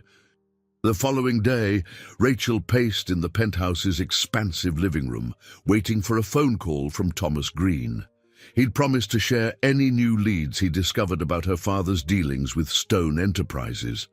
Meanwhile, a string of anxious thoughts swirled in her head about the board meeting, Edgar Coleman's pointed remarks, and the growing complications of her sham marriage. She paused by the wall of windows, gazing at the city below. It was midday, and the sunlight glanced off skyscrapers, making them gleam like polished silver. How had her life changed so drastically? Just weeks ago, she'd been worried about tips from waiting tables. Now, she was married to Marcus Stone, living in a world of corporate high stakes. The sound of footsteps pulled her from her thoughts. Marcus entered, wearing a casual sweater instead of his usual suit. His hair looked slightly tousled, and his expression was softer, almost vulnerable. "Hey," he said, stopping a few feet away, hands in his pockets. "Are you all right?" Rachel forced a shaky smile. "Just thinking. Too much happening at once." He nodded, stepping closer. "I know the board meeting was tense, but we're on top of it. Andrew has begun the audit. There's no need to worry too much." She let out a breath. "It's not just that. It's my father. I can't shake the feeling that everything Edgar is digging up might connect to the past." Marcus's gaze flickered with guilt. "Look, I can't change what happened before, but I'm willing to confront it, whatever it is." A silence stretched between them. For a moment, Rachel was struck by how tired he looked. She recalled glimpses of him in the morning, pacing the penthouse, phone in hand, dealing with crisis after crisis. This was a man under immense pressure: family legacy, corporate demands, and a marriage that wasn't entirely real. Impulsively, she reached out and touched his shoulder. "Marcus, I appreciate that. Really." His eyes flicked down to where her hand rested. Then, almost hesitantly, he covered her hand with his own. "I know this started as a business arrangement, but it doesn't have to stay that way, at least not entirely." Her pulse quickened. Was he implying something more? She pulled her hand back gently, words catching in her throat. "We agreed this was a temporary arrangement," she said, trying to keep a level tone. "I'm not sure we should blur those lines." He looked away, a muscle in his jaw tightening. "Right, of course." She felt an odd pang of regret at the hint of disappointment in his voice. Before she could dwell on it, her phone rang, the jarring sound breaking the charged moment. She fumbled to answer. "Rachel!" Thomas Green's voice crackled over the line. "I found something in the city archives, a contract from 20 years ago with the signatures of Henry Stone and Robert Cooper. There's mention of a forced buyout. Could be significant." Her heartbeat jumped. "That's exactly what I've been looking for. Can we meet? I want to see it myself." They arranged to meet at Thomas's small law office that afternoon. Rachel ended the call, adrenaline coursing through her. She barely registered that Marcus was still standing there, watching her. When she finally met his gaze, he appeared conflicted, as if he sensed her priority was the past rather than the present. She hurried to grab her coat and keys. "I need to go. Thomas has information." Marcus nodded stiffly. "I understand. Keep me updated." Without another word, she left the penthouse, her mind torn between relief at a new lead and guilt over the tension she'd left behind. As she rode the elevator down, she replayed Marcus's words, "It doesn't have to stay that way." Why did those words grip her heart so tightly? The brisk walk to the subway gave her time to think. She recognized a surprising truth. Marcus wasn't just a wealthy CEO fulfilling his grandfather's will. He was becoming someone she could actually care about, and that realization scared her more than facing Edgar Coleman. Yet the question remained. How could she reconcile genuine feelings for Marcus while knowing Stone Enterprises might have destroyed her father's life? Could she truly let go of the past and trust him fully? By the time she reached Thomas's office, her emotions were a tangled knot. She steeled herself, determined to focus on one thing at a time, uncovering the truth behind her father's forced buyout. Whatever she felt toward Marcus Stone would have to wait. Right now, her father's legacy and her own sense of justice came first. Thomas's cramped office occupied a narrow space in a mid-rise building downtown.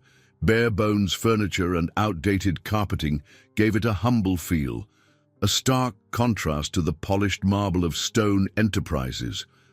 But Rachel found comfort here, no pretense, just a dogged commitment to the law.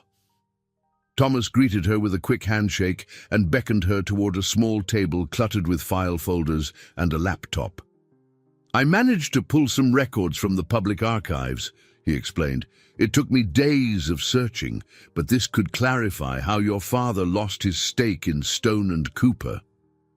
Rachel sank into a wooden chair, her pulse thumping. "Show me."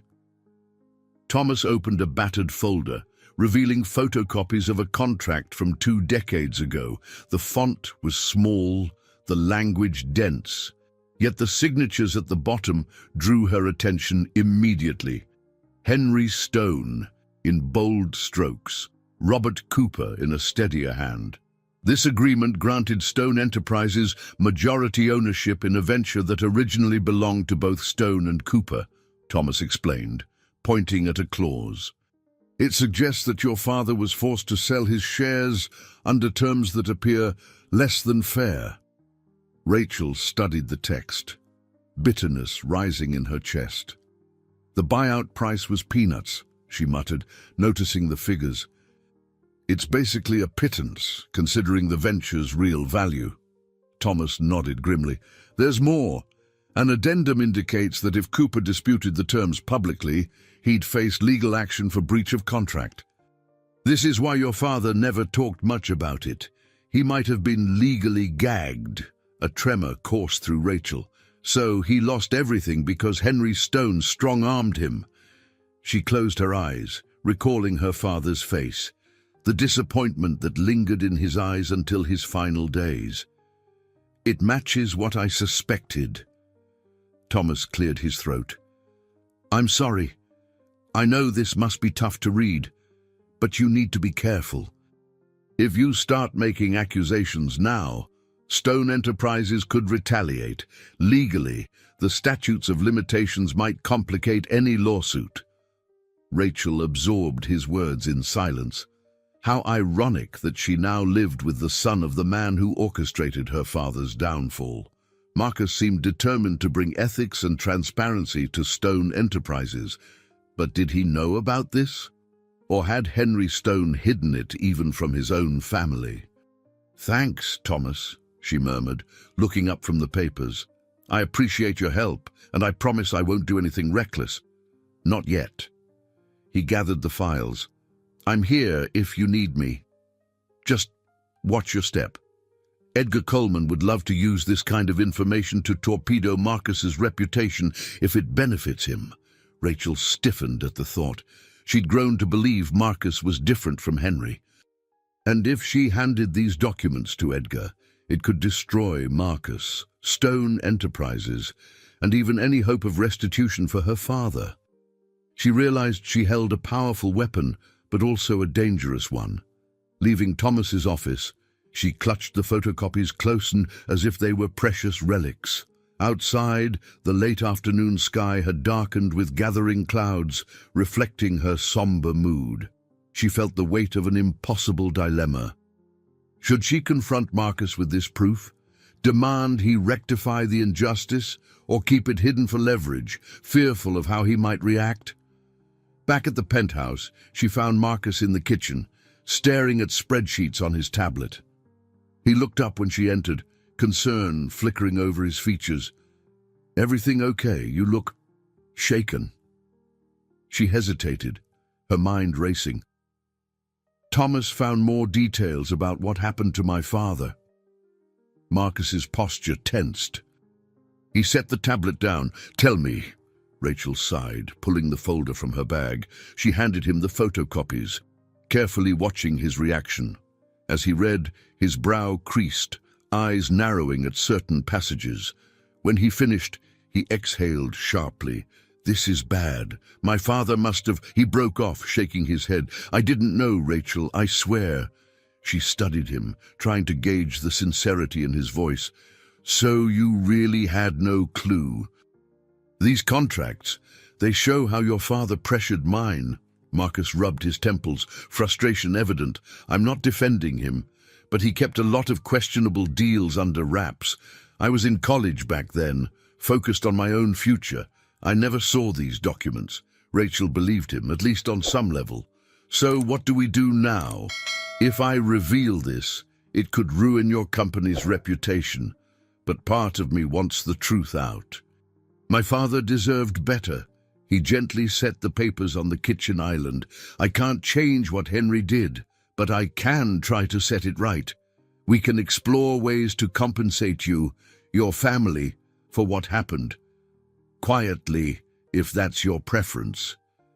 Her heart pounded. Was she prepared to accept a private settlement? She'd hated Stone Enterprises for so long, seeing them as heartless villains. Yet here stood Marcus, offering to take responsibility for his father's sins. She shook her head. "I don't know. It feels complicated. A secret settlement won't clear my father's name. He died believing he'd been cheated." Marcus's gaze was pained. "I understand. All I can offer is to work with you to find a solution that honors your father, but I can't promise it'll be straightforward. The board is already suspicious. If we handle this poorly, Edgar Coleman will weaponize it." Though torn, Rachel nodded. "Let me think about it. I just needed you to know the truth." He reached out to place a comforting hand on her shoulder. At one time, she might have recoiled from any gesture of sympathy. Now, it felt like a lifeline in a storm. The bitterness in her heart warred with an unexpected tenderness for the man who, despite everything, seemed determined to stand by her. She slipped away before the emotions could overwhelm her, retreating to her room. That night, as rain pelted the windows, she lay awake, the folder of evidence on her nightstand. She knew she'd hit a wall of secrets, one that threatened her fragile bond with Marcus and the entire future of Stone Enterprises. And somewhere in the darkness, Edgar Coleman lurked, eager to exploit any cracks in their resolve. A few days later, Rachel found herself back in the Stone Enterprises building, but this time she wasn't there for a board meeting or social function. She'd arranged a private discussion with Charlotte Hart in one of the smaller conference rooms. Charlotte greeted her with genuine warmth, gesturing for her to sit at the circular table where a pot of tea waited. "You sounded urgent on the phone," Charlotte said, pouring them each a cup. "Is everything all right?" Rachel took a slow breath, remembering Beverly's advice to confide carefully. Charlotte was one of the few people in this world she felt she could trust. "I've uncovered documents showing my father was pushed out of a partnership with Henry Stone years ago, forced to sell his shares for next to nothing." Charlotte's brow furrowed, sympathy dawning in her eyes. "I knew Henry could be ruthless, but I didn't realize it extended to, well, your father, specifically." "I'm sorry, Rachel." Rachel sipped her tea, the warmth calming her nerves. "I appreciate that. What I need to know is if Stone Enterprises ever recognized wrongdoing and tried to make amends. Did Henry ever discuss regrets or mention a man named Robert Cooper?" Charlotte leaned back, choosing her words carefully. "Henry wasn't the type to openly admit guilt. I recall him referencing old disputes, but never by name. He believed in expanding aggressively, and that meant leaving some people behind." She paused, her eyes clouding. "He told me once that if you want to build an empire, You can't afford to be sentimental. Rachel felt a pang of anger. But he ruined my father's life. Isn't that worth some remorse? Charlotte reached across the table, covering Rachel's hand with hers. I believe so, and I see that Marcus does too. He's not Henry. He genuinely wants to run the company more ethically. If there's a way to rectify this situation, he's the one to do it. Rachel nodded slowly, recalling Marcus's offer to work with her. I think he means well, but we're facing pressure from the board, especially Edgar Coleman. If he learns about my father's story, it could be catastrophic for Marcus. Charlotte pursed her lips. Edgar has always seen Marcus as an obstacle. He'll exploit any weakness to undermine the Stone name and claim more power for himself. You should tread carefully. They spent another hour discussing possibilities, maybe setting up a scholarship or fund in Robert Cooper's name, or even a public acknowledgement of past mistakes. But each option had risks, especially with Edgar prowling for scandal. As Rachel prepared to leave, Charlotte embraced her. Don't lose faith, Rachel. This might be your father's legacy, but it doesn't have to end in tragedy. That evening, Rachel returned to the penthouse, where she found Marcus at the piano. He seldom played, but tonight, gentle notes filled the living room, echoing off the high ceilings.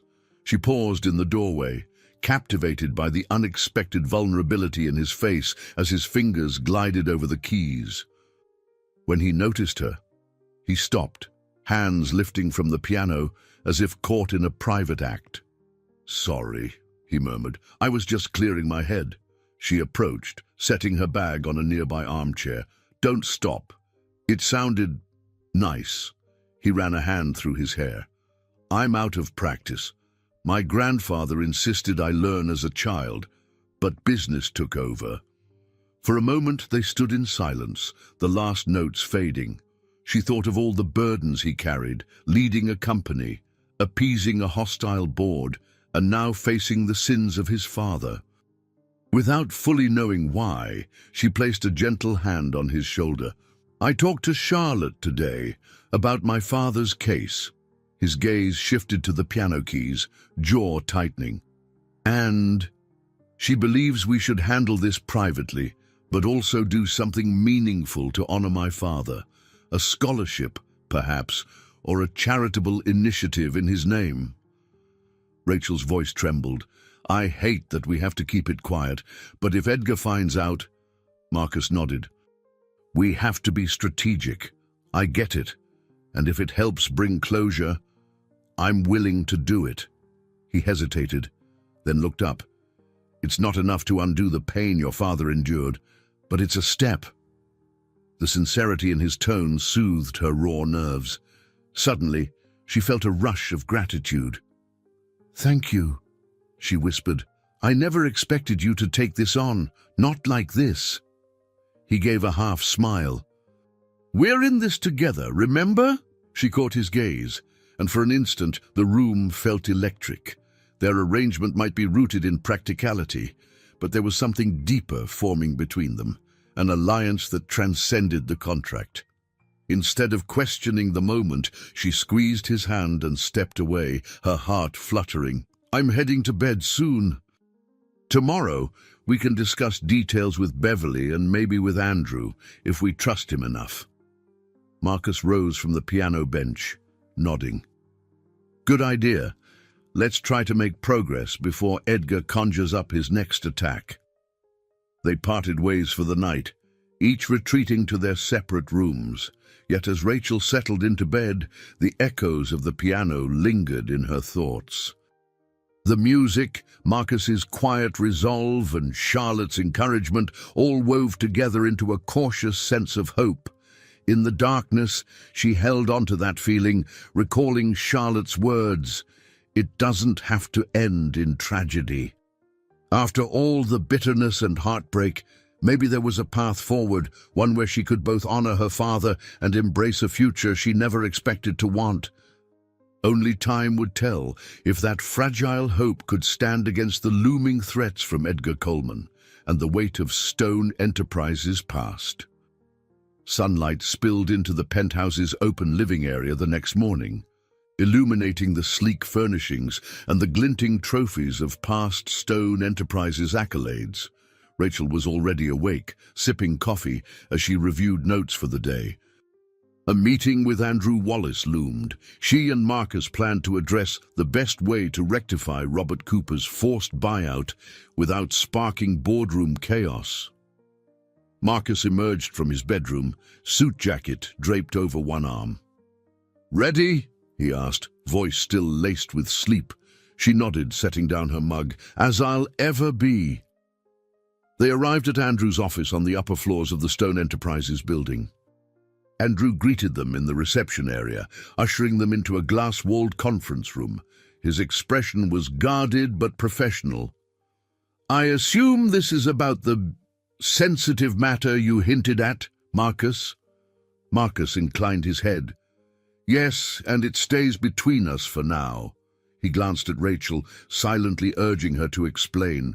She inhaled, steadying her nerves.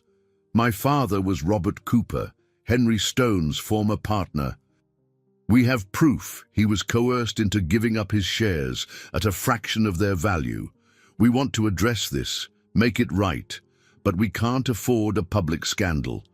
Andrew's eyes widened, though he quickly masked his shock. "I see. Well, legally, the statute of limitations might bar a direct lawsuit. However, there are ways to offer compensation or acknowledgement without admitting formal guilt. A private settlement, for instance." Marcus sat forward, brow furrowing. "We were thinking of something more meaningful than just money, maybe a philanthropic fund in Cooper's name." Andrew rubbed his chin. "That could be beneficial, especially if launched discreetly. But I must stress how carefully we handle this. Edgar Coleman would leap at the chance to accuse you of covering up corporate malfeasance.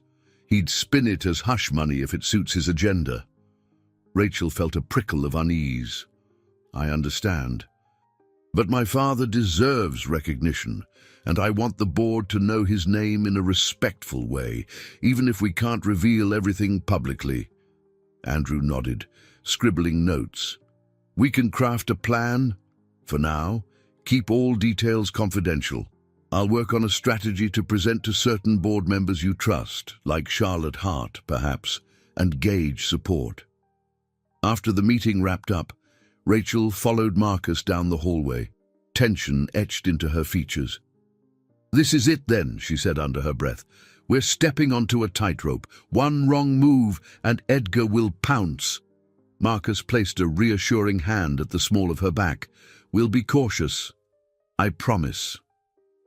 Later that day, Rachel found a moment of solace in a quiet corner of the company's in-house cafe. She needed a breather from the constant negotiations, the hush-hush conversations, and the weight of her father's legacy. Sipping a chamomile tea, she thought back to how her life had changed so drastically. Yes, the contract with Marcus had solved her financial woes, but it had also hurled her into a moral and emotional labyrinth. Her phone buzzed. She glanced at the screen, a message from Lisa. "Hey, how's the high life? Miss you at the restaurant." A pang of nostalgia hit her. She typed back, "Miss you too. Let's catch up soon. Things are complicated."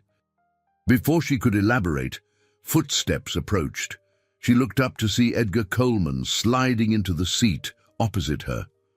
Her heart skipped a beat, immediate alarm flooding her system. "Mrs. Stone," he said with calculated politeness, "taking a break from orchestrating the Empire's next moves." She set her phone aside, schooling her features into composure. "I just needed some tea. Is there something I can help you with?" He offered a thin smile, his fingertips drumming on the tabletop. "I couldn't help noticing how involved you've become in company affairs. Quite remarkable for someone so new to this world." Rachel shrugged, feigning nonchalance. "I'm learning the ropes, supporting my husband." His gaze turned sharper. "And how is that going for you?" "Must be challenging. stepping into a legacy built over generations. Sometimes the past can be treacherous. Her pulse hammered. Was he fishing for information about her father? Every legacy has its complexities. I'm sure you know that better than anyone, Mr. Coleman. He leaned back in the chair, crossing his arms. Indeed, I do. I just hope you understand the gravity of the situation you're in. The Stone name carries a lot of weight, and not all of it is good.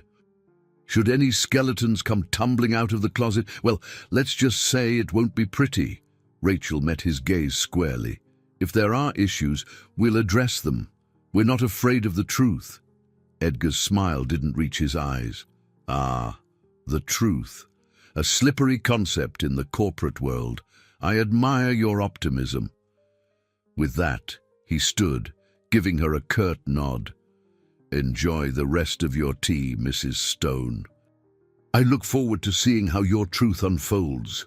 Then he left, his polished shoes clicking against the polished floor. Rachel forced herself to breathe evenly, heart pounding. Edgar's words felt like a challenge, a warning that he suspected more than he let on. She finished her tea quickly, no longer taking any comfort from its warmth. When she rejoined Marcus upstairs, she told him about the encounter. His jaw tightened, a flicker of anger in his eyes. He's baiting you, trying to make you slip. She sank onto a leather chair in his office. I know, but it confirms that we have to move carefully. He'll seize any evidence of wrongdoing from the past to tear you down. Marcus nodded, his expression grim yet resolute. Then we'll be ready. Let Edgar posture all he wants. We have work to do, an unseen battle to fight. In that moment, Rachel realized just how high the stakes had become. The secret of her father's forced buyout was only one piece of a larger puzzle, one that threatened not only Marcus's position, but also the entire Stone legacy. And there she was, right in the center, bound to a man she was starting to trust, if not care for. Steeling herself, she understood they were approaching a crucial turning point. The next steps would define everything, from how the board perceived them, to the fate of her father's memory, to the fragile hope she and Marcus had nurtured in the shadows of a contract marriage. They would have to face whatever came next with courage, no matter how steep the cost. A tense hush fell over the Stone Enterprises boardroom as Marcus and Rachel took their seats at the large, polished table. Rows of windows revealed the twilight skyline, the city lights blinking on like scattered fireflies in the distance. Everyone had gathered for a critical update on the company's internal audit, the one Marcus had ordered to quell Edgar Coleman's incessant insinuations of impropriety. Andrew Wallace, looking more fatigued than ever, stood at the head of the table. He cleared his throat. We've completed a preliminary review of subsidiary contracts. Several documents from the past decade raise questions of compliance, though nothing blatantly illegal. Edgar Coleman sat to Andrew's left, fingertips drumming against the table. Nothing illegal yet, he drawled, a thin smile twisting his features. I trust we're digging deeper. Andrew's eyes flickered over to Marcus. Yes, we'll expand the investigation if the board deems it necessary. Marcus dipped his head in agreement. We have nothing to hide. If further scrutiny is required, we'll do it. A low murmur spread among the board members. Rachel felt a familiar knot of anxiety tug at her stomach. She glanced around, noticing how some members seemed relieved while others wore furrowed brows. Edgar alone looked unsatisfied, as if he craved a bigger scandal. When the meeting adjourned, Edgar lingered, leaning toward Rachel. I hear you and Marcus have been taking special interest in the company's older files, he said quietly, voice dripping with insinuation. Such dedication from a newcomer like yourself. Rachel forced a steady gaze. Marcus values my input. We want Stone Enterprises to be transparent, as we've said countless times. He offered a thin laugh, leaning back. I see. Well, I do hope your diligence pays off. With that, he strode away, leaving her bristling. Marcus joined her, exhaling. He's not even pretending to be civil anymore. He wants something, Rachel said, pressing her lips together, and he suspects we're hiding it. Marcus placed a hand on her shoulder. We'll handle Edgar. Don't let him rattle you. Yet as they left the boardroom, the weight of Edgar's gaze lingered like a storm cloud. That night in the penthouse, the atmosphere felt just as charged. Thunder rumbled in the distance, lightning briefly illuminating the vast windows. Rachel stood in the kitchen, stirring a cup of herbal tea. Despite the tension at the office, she found a comforting rhythm in these small domestic moments, an odd sense of normalcy in an otherwise surreal situation. Marcus appeared in the doorway. "Hey," he said softly. He looked exhausted, tie undone around his collar. "Is there more tea?" She poured him a mug, and for a moment they just stood, side by side, sipping in silence while rain began to patter against the glass. Finally, Rachel spoke. "Andrew said the audit results aren't conclusive yet. Do you think Edgar will keep pushing?" Marcus grimaced, setting his mug down. "Absolutely. He'll claim a cover-up until he finds something tangible. And if he doesn't find anything, he'll try to invent it." Rachel's chest felt tight. "In all of this, we still haven't figured out how to publicly address my father's forced buyout. We're stuck between wanting to do what's right and risking that Edgar turns it into a weapon." Marcus hesitated, running a hand through his hair. "I've been thinking maybe we should gather a small circle of allies, like Charlotte Hart, perhaps Thomas Green, to discuss how to approach it. A quiet strategy meeting. If we can show the board we're handling past grievances responsibly, it might deflate Edgar's argument that Stone Enterprises is a moral swamp." Rachel mulled that over. "It's risky, but if we can prove your father's actions were separate from your own, maybe the board will support you. They just need to see you're not covering anything up." He nodded, a flicker of hope in his tired eyes. "Precisely. We either confront this head-on or let Edgar keep poisoning the atmosphere." They fell silent, listening to the rain intensify. Another flash of lightning lit the penthouse, followed by a rumble of thunder that seemed to shake the windows. Rachel found her gaze drifting to Marcus, noticing how the lightning etched shadows across his features. He was so composed in public, yet behind closed doors he looked almost vulnerable. In a burst of resolve, she reached out and laid a hand on his arm. "No matter what happens, I'm in this with you." He stared down at her hand, then met her eyes. "We might lose a lot, Rachel. Even if we do everything right, it could still blow up in our faces." She felt a pang of fear at the thought. This had started as a sham to secure Marcus's inheritance and rescue her from debt. But now they risked losing something deeper: trust, potential happiness, even each other if the truth tore them apart. Clutching her mug, she mustered a small smile. Sometimes doing what's right is worth the risk. Marcus gave a faint nod, and for a moment she saw gratitude in his gaze. They stood there, listening to the thunder roll, bound by an unspoken pact. The storm outside mirrored the tensions brewing within Stone Enterprises, and within their complicated relationship. Rain streaked the windows, blurring the skyline lights into smears of color. Rachel couldn't help but feel that everything was converging toward a crucial breaking point.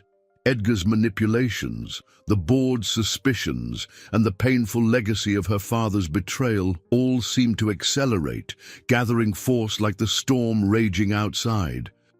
Still, she told herself, storms eventually pass, and after the tumult, if they survived, maybe they'd find clarity or even redemption in the rain-washed dawn. A week later, a subdued group gathered in the penthouse's living room, the atmosphere heavy with anticipation. Charlotte Hart arrived first, offering Rachel a reassuring hug.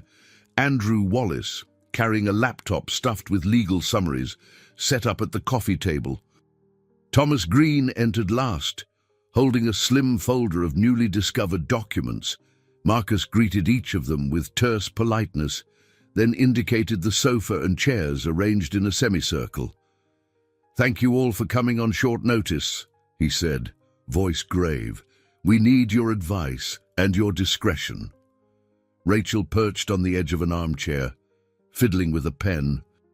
She felt a wave of nerves as she surveyed the small group. These were their allies, the people they trusted to help navigate a minefield of old wrongdoing and new corporate threats. Charlotte cleared her throat gently.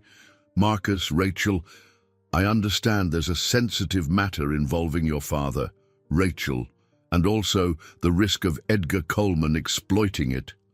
Rachel glanced at Thomas. "He found more proof that Henry Stone forced my dad out of a partnership. It's beyond doubt now." Thomas opened his folder, passing around copies. "These documents confirm Robert Cooper's shares were undervalued. Henry Stone then legally prevented him from speaking out." A hush fell. Andrew broke it, tapping the papers. "Under normal circumstances, the statute of limitations would protect Stone Enterprises from direct liability. But morally, and potentially in the court of public opinion, it's a ticking time bomb." Marcus folded his arms. "If Edgar Coleman ever gets hold of this, he'll spin it to discredit me. He'll claim I've inherited the same ruthless instincts, that I'm covering up a family crime." Charlotte frowned, sympathy for Rachel visible in her eyes. "What do you propose?" Rachel took a breath. "We want to acknowledge this wrongdoing, maybe a scholarship or fund in my father's name, plus a private statement to the board that Marcus is making amends." "But how do we do it without creating a massive scandal?" Thomas leaned forward. "Perhaps you could add a philanthropic initiative to an existing Stone Enterprises program. Frame it as an expansion of the company's renewed ethical commitments. Mention Robert Cooper's story in broad terms, like helping those who've lost out in unfair business deals. Keep specifics vague." Andrew nodded thoughtfully.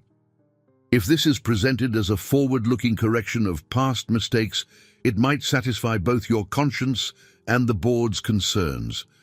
You'll need the board's approval for any major new fund, though, and that's where Edgar could attack." Marcus exhaled. "Yes, we'll have to rally enough support beforehand." Charlotte raised her hand gently. "I can help with that. Many board members respect me for my charitable work. If I explain the moral imperative, it might sway a few hearts, especially those who've grown weary of Edgar's negativity." Rachel felt a surge of gratitude. "Thank you, Charlotte." They spent the next hour hammering out details: the fund's mission statement, the best timing for disclosure, and how to present it to the board. All the while, Rachel's mind churned with conflicting emotions. Part of her feared unveiling this at all. It was like pulling back a curtain on her father's suffering. Yet another part of her felt relief, even hope, that his story would finally be acknowledged. When the meeting ended, Andrew and Thomas departed with solemn goodbyes, promising to refine the legal and public relations angles. Charlotte lingered a moment, touching Rachel's arm. "You're doing the right thing, dear, even if it's complicated." Rachel nodded, eyes moist. "I hope so. Thank you for standing with us." Once Charlotte left, Marcus walked over to the large windows, staring out at the skyline. His reflection in the glass seemed weighed down by unspoken burdens. "This might blow up in our faces," he said quietly. Rachel joined him, pressing a tentative hand against his shoulder. "It might. But at least we won't be living a lie. If we're truly different from Henry Stone, we have to prove it." He turned, his gaze filled with a mix of anxiety and resolve. "It's not just about me.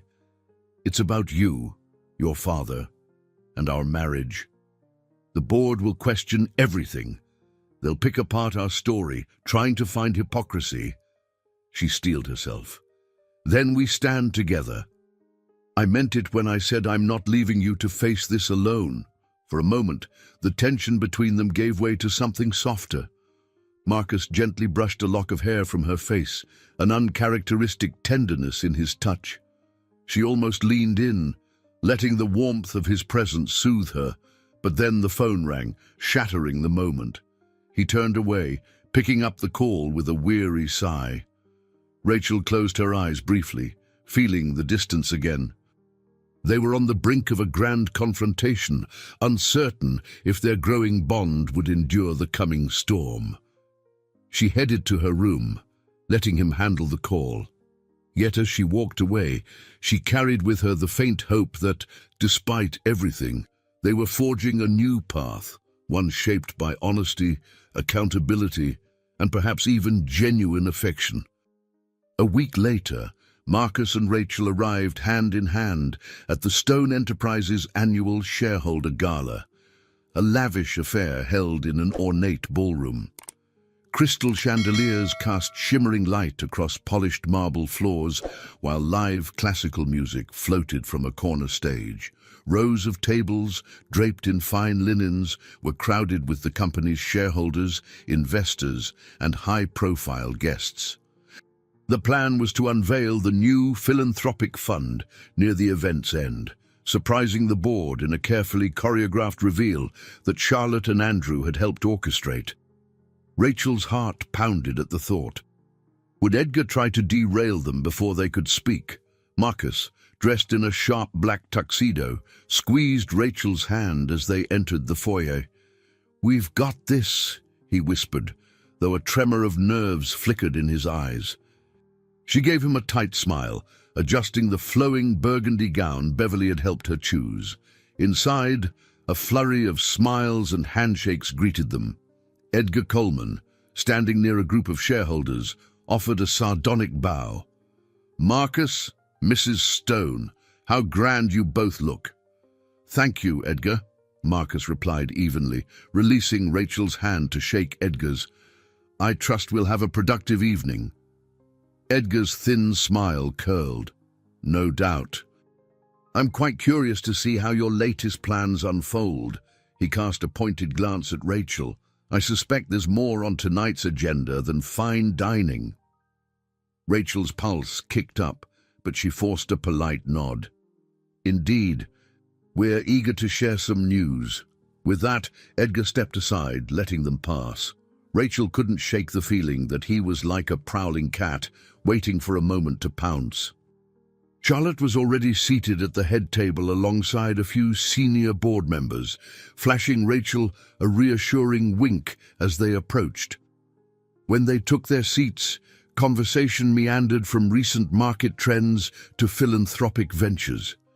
Rachel maintained a poised facade, though her mind churned with anticipation.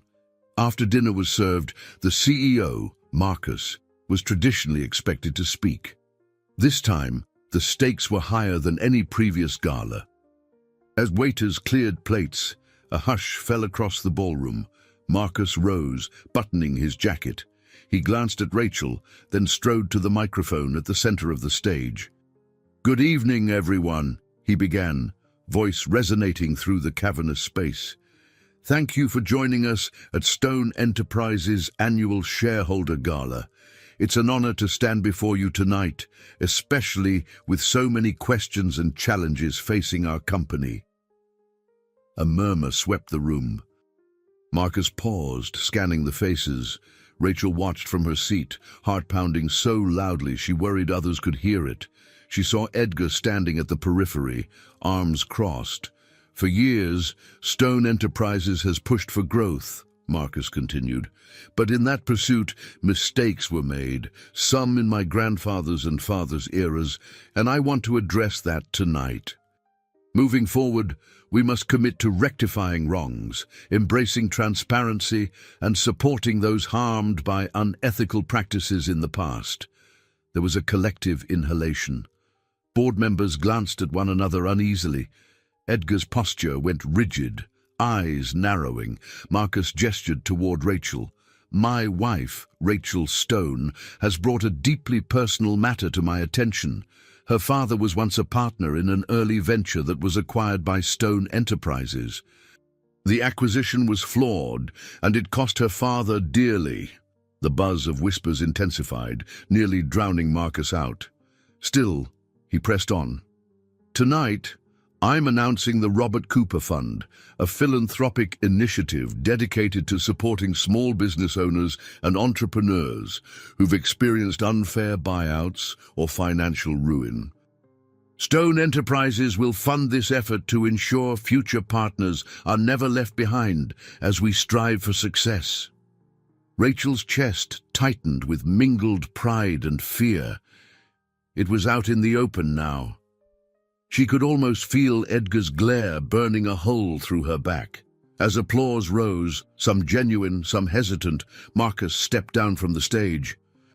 Charlotte took the mic to outline the fund's mission, skillfully guiding the narrative to emphasize Stone Enterprises' renewed commitment to ethics and community. In the swirl of clapping and chatter, Rachel caught sight of Edgar moving toward the stage. Her stomach dropped. Was he about to publicly challenge Marcus's announcement? She darted forward, intercepting him. "Edgar," she said coolly, heart pounding, "enjoying the presentation?" His expression twisted in a sarcastic smirk. "I must admit it was theatrical. But I'm curious. Did you or Marcus mention the specific details of how your dear father lost his shares? Or are we just glossing over actual wrongdoing with a charitable band-aid?" She held his gaze, refusing to let him see her falter. "We're not glossing over anything. This fund is a start, not a cover-up." He leaned closer, lowering his voice. "If the board demands a deeper inquiry, do you think your little speech will be enough? Or will they want to see the contracts, the timeline, every ugly detail?" Rachel inhaled sharply, struggling to maintain composure. "We're prepared to face the truth." Edgar's lips curled into a humorless grin. "If you say so, Mrs. Stone. But you'd better hope your husband's empire can withstand that truth, because I intend to push for more answers. And soon."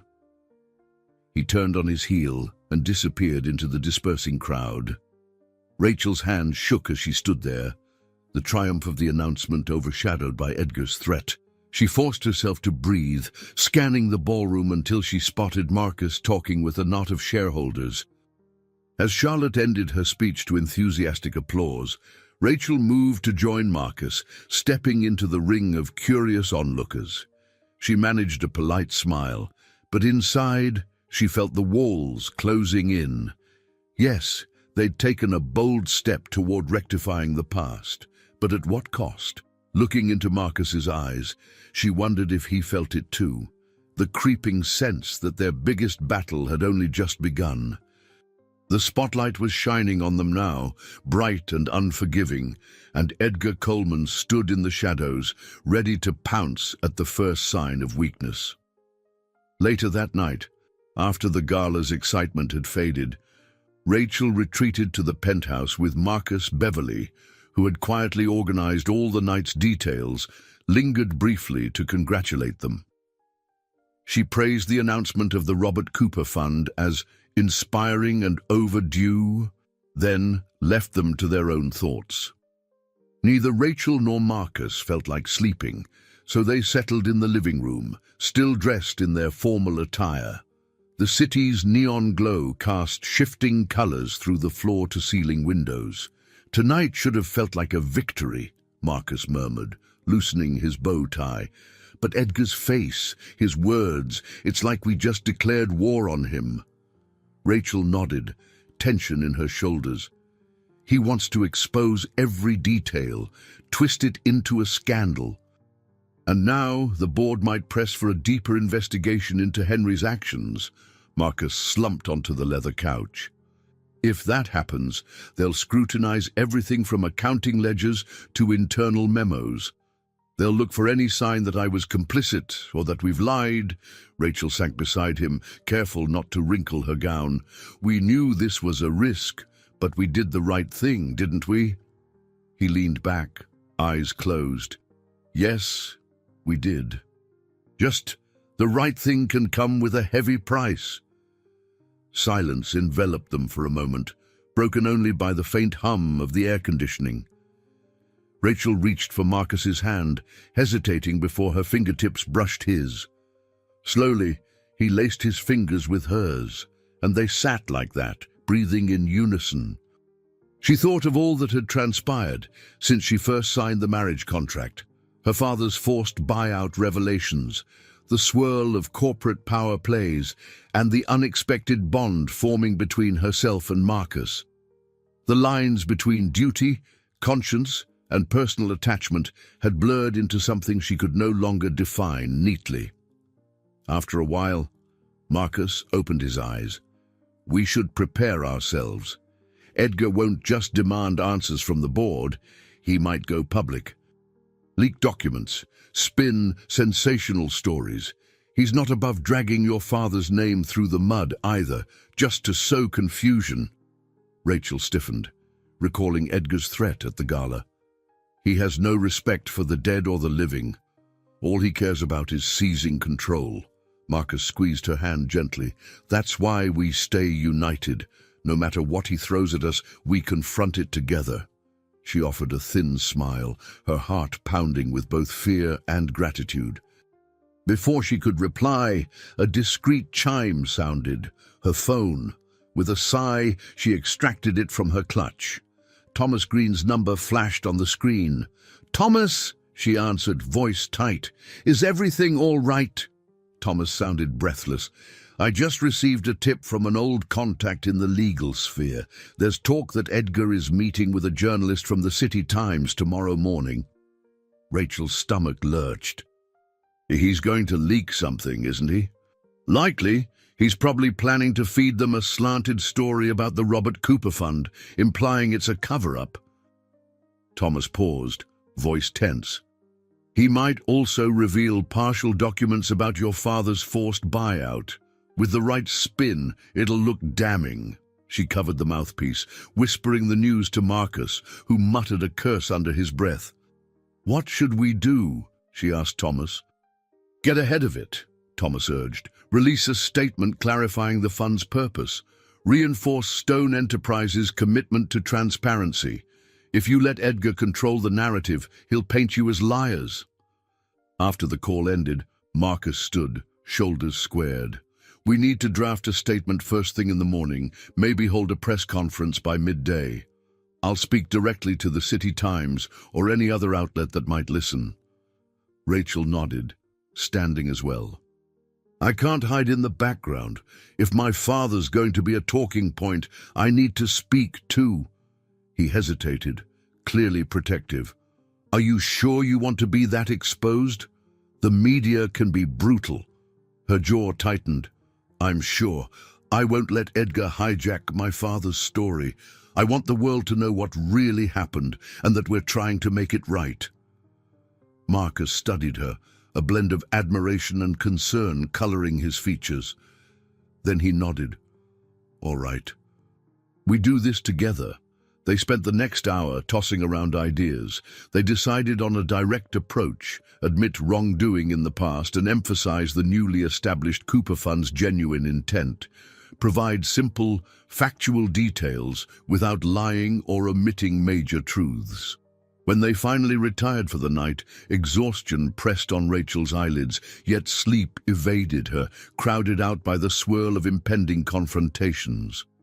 Tomorrow, they would step into a public spotlight sharper than any they'd faced before.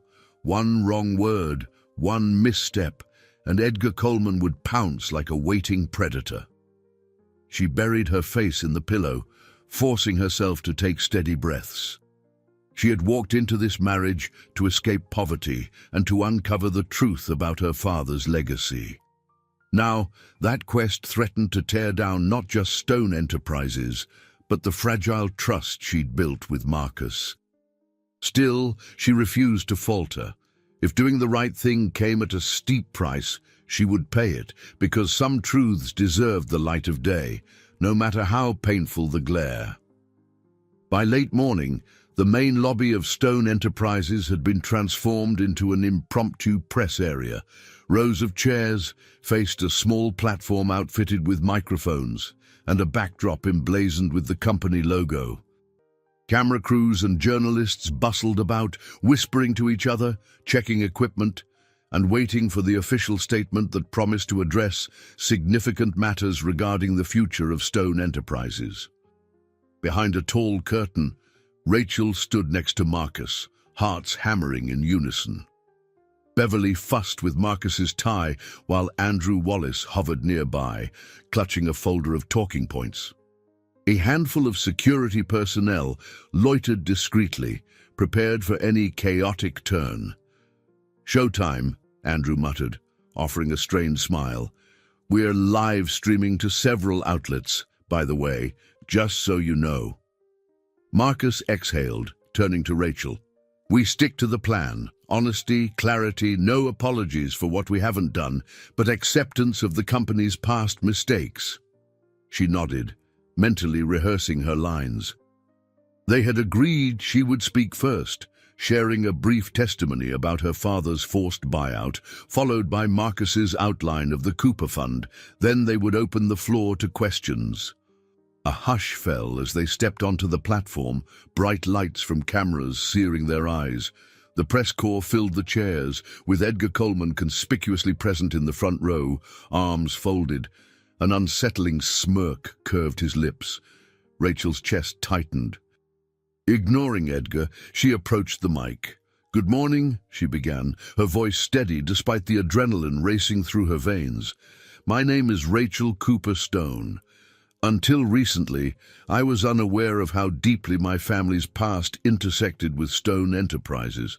I've since learned that my late father, Robert Cooper, lost his business and life savings due to unfair practices initiated by Henry Stone."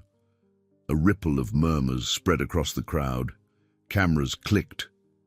Rachel pressed on, determined not to falter. "This knowledge has been painful and complicated, especially given my recent marriage to Marcus Stone. I'm here to clarify that neither Marcus nor I will hide the truth. Instead, we have established the Robert Cooper Fund as a direct effort to address and rectify historical wrongs." She stepped back, ceding the microphone to Marcus. He straightened, gaze sweeping the audience. "Stone Enterprises must evolve. We can't change past actions, but we can change how we move forward. My grandfather and father built this empire, sometimes using methods that hurt people. We recognize that, and we're committed to making amends where possible." He paused, flipping through note cards, but then set them aside, choosing candor over a scripted speech. "We're funding this initiative substantially, not as a temporary gesture, but as a lasting program to support small business owners who face unjust corporate pressure. Stone Enterprises will stand for fair practices and accountability from here on out." A smattering of applause rose. Though many reporters still wore guarded expressions, Marcus glanced at Andrew, who nodded. Then Marcus opened the floor for questions. Immediately, hands shot up. One journalist asked, "Does this mean you're admitting Stone Enterprises broke the law in the past?" Marcus shook his head. "I can't speak for every legal nuance, but unethical behavior doesn't always equate to criminal convictions. Our stance is that, legal or not, it was wrong." Another voice piped up. "Mrs. Stone, why remain married to a man whose family wronged yours?" Rachel inhaled sharply. Edgar, in the front row, arched an eyebrow, awaiting her response. "Because Marcus is not his father or grandfather. He's striving to change the culture here, and I believe real change starts at the top, with honesty." Before she could finish, Edgar stood abruptly. "So you're telling us there's no scandal? That your father's forced buyout was simply a bad decision, not a criminal conspiracy?" A hush fell as he advanced toward the platform. Security tensed, but Marcus gestured for them to stay back. Edgar seized the microphone from a stunned reporter, pointing it toward Rachel. "Tell me, Mrs. Stone, did you discover your father's contract before or after you chose to marry Marcus? Because it seems awfully convenient. You leverage your father's misfortune to negotiate a better position within the company, perhaps even a bigger share of the inheritance. Gasps rippled through the room. Rachel's cheeks burned. She glanced at Marcus, who looked thunderous. But she steadied herself, meeting Edgar's gaze. You can insinuate all you want, Mr. Coleman, but I had no idea of the specifics until after I'd married Marcus. My father died years ago, and I had only fragments of the story. If you're implying I'm married for profit, you're wrong. Edgar's smirk never wavered. Then how do you explain your rapid ascent? The massive sum your so-called philanthropic fund will receive. Isn't it a convenient payoff for your father's silence? Fury coiled in Rachel's chest, yet she kept her composure. No, this fund ensures no one else endures what he did, forced out, silenced, broken financially. If you want to twist that into a conspiracy, you're free to do so. Marcus stepped forward, placing a protective hand on Rachel's shoulder. We've answered your question, Edgar. Nabri, unless you have anything constructive to add, this press conference is over. Edgar glared, but stepped back, ceding the microphone. Tension roiled through the room. Slowly, another reporter asked a more measured question, guiding the session back to civility. Despite the chaos, Rachel felt a surprising sense of relief. Yes, Edgar had tried to corner them publicly, but she hadn't faltered, and Marcus had stood by her, unwavering. When the press conference ended, applause mingled with anxious chatter. Some reporters pursued them, hungry for exclusives, but security intervened. In the elevator ride back to the top floor, Rachel's nerves finally broke, and her eyes stung with unshed tears. Marcus gently placed an arm around her, not caring who saw. You were incredible, he murmured. She breathed shakily, relief and exhaustion tangling in her chest. So were you. As the elevator doors slid open, they stepped into the executive corridor, the world's clamor sealed behind them. This had been their crucible, where they faced Edgar and the media head-on, refusing to cower or lie. They might not yet be free from scrutiny, but at least the truth was out, standing in the daylight for all to see. In the hallway's hush, Marcus turned to her, eyes reflecting both pride and lingering tension. We've weathered the worst of it, I think, he said, though uncertainty still glimmered beneath his words. Rachel didn't know if that was true, but for now she would take the momentary calm as a victory. They had stood together, and neither the past nor Edgar's machinations had managed to tear them apart, yet. The morning after the press conference, a soft drizzle misted over Manhattan's skyline.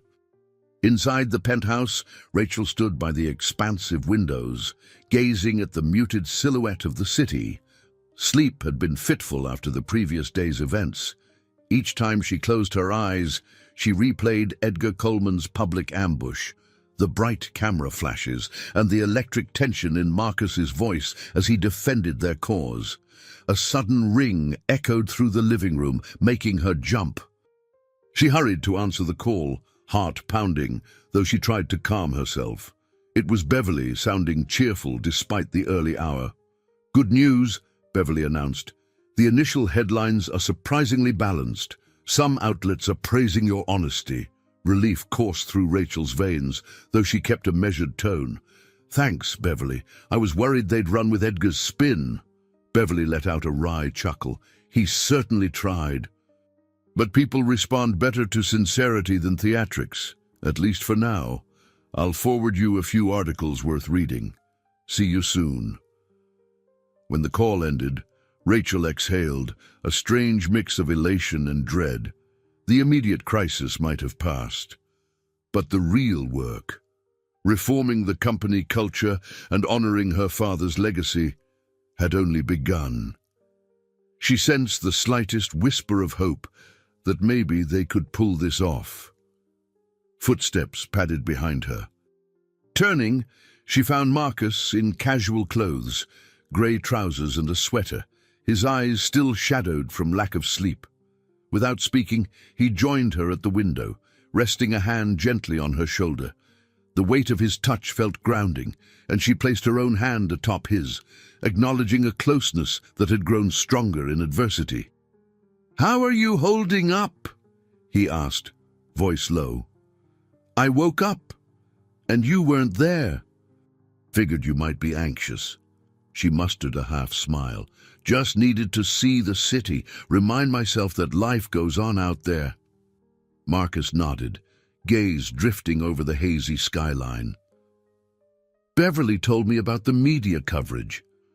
It's more balanced than I expected."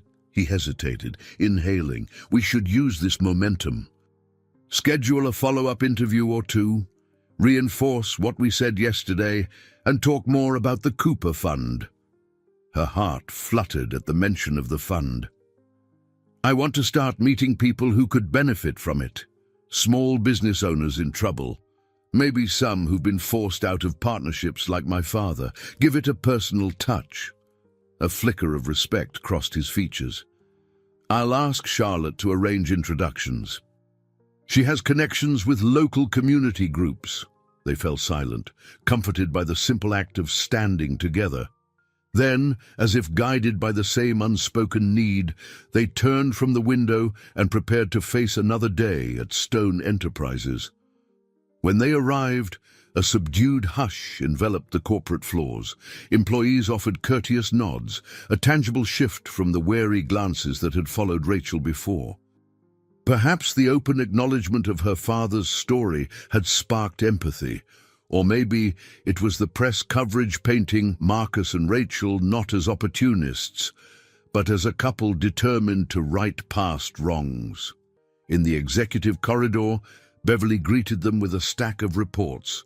Thomas Green emailed updates. He's heard murmurs that Edgar's attempt to spin the story is losing traction. Board members are more curious about the details of the Cooper Fund than scandalizing it. Marcus skimmed the documents. "How many of them want a private meeting with me?" "At least 5, Beverly answered, "including the more conservative members who usually side with Edgar. They want to know how the fund will operate and if it affects dividends." Rachel stepped forward, scanning the list of names. "So, we'll need a plan, transparency, but also reassurance that Stone Enterprises isn't funneling away their investments, right?" "Exactly," Beverly agreed. "Also, the PR team suggests a formal event to launch the Cooper Fund, something that can garner positive press and overshadow any lingering negativity Edgar might sow." Marcus handed the reports back to Beverly. "Let's move on it. We can't let the narrative stall." "Edgar thrives when there's a vacuum of information." Beverly nodded and left to set up the meetings. Once alone, Rachel looked up at Marcus.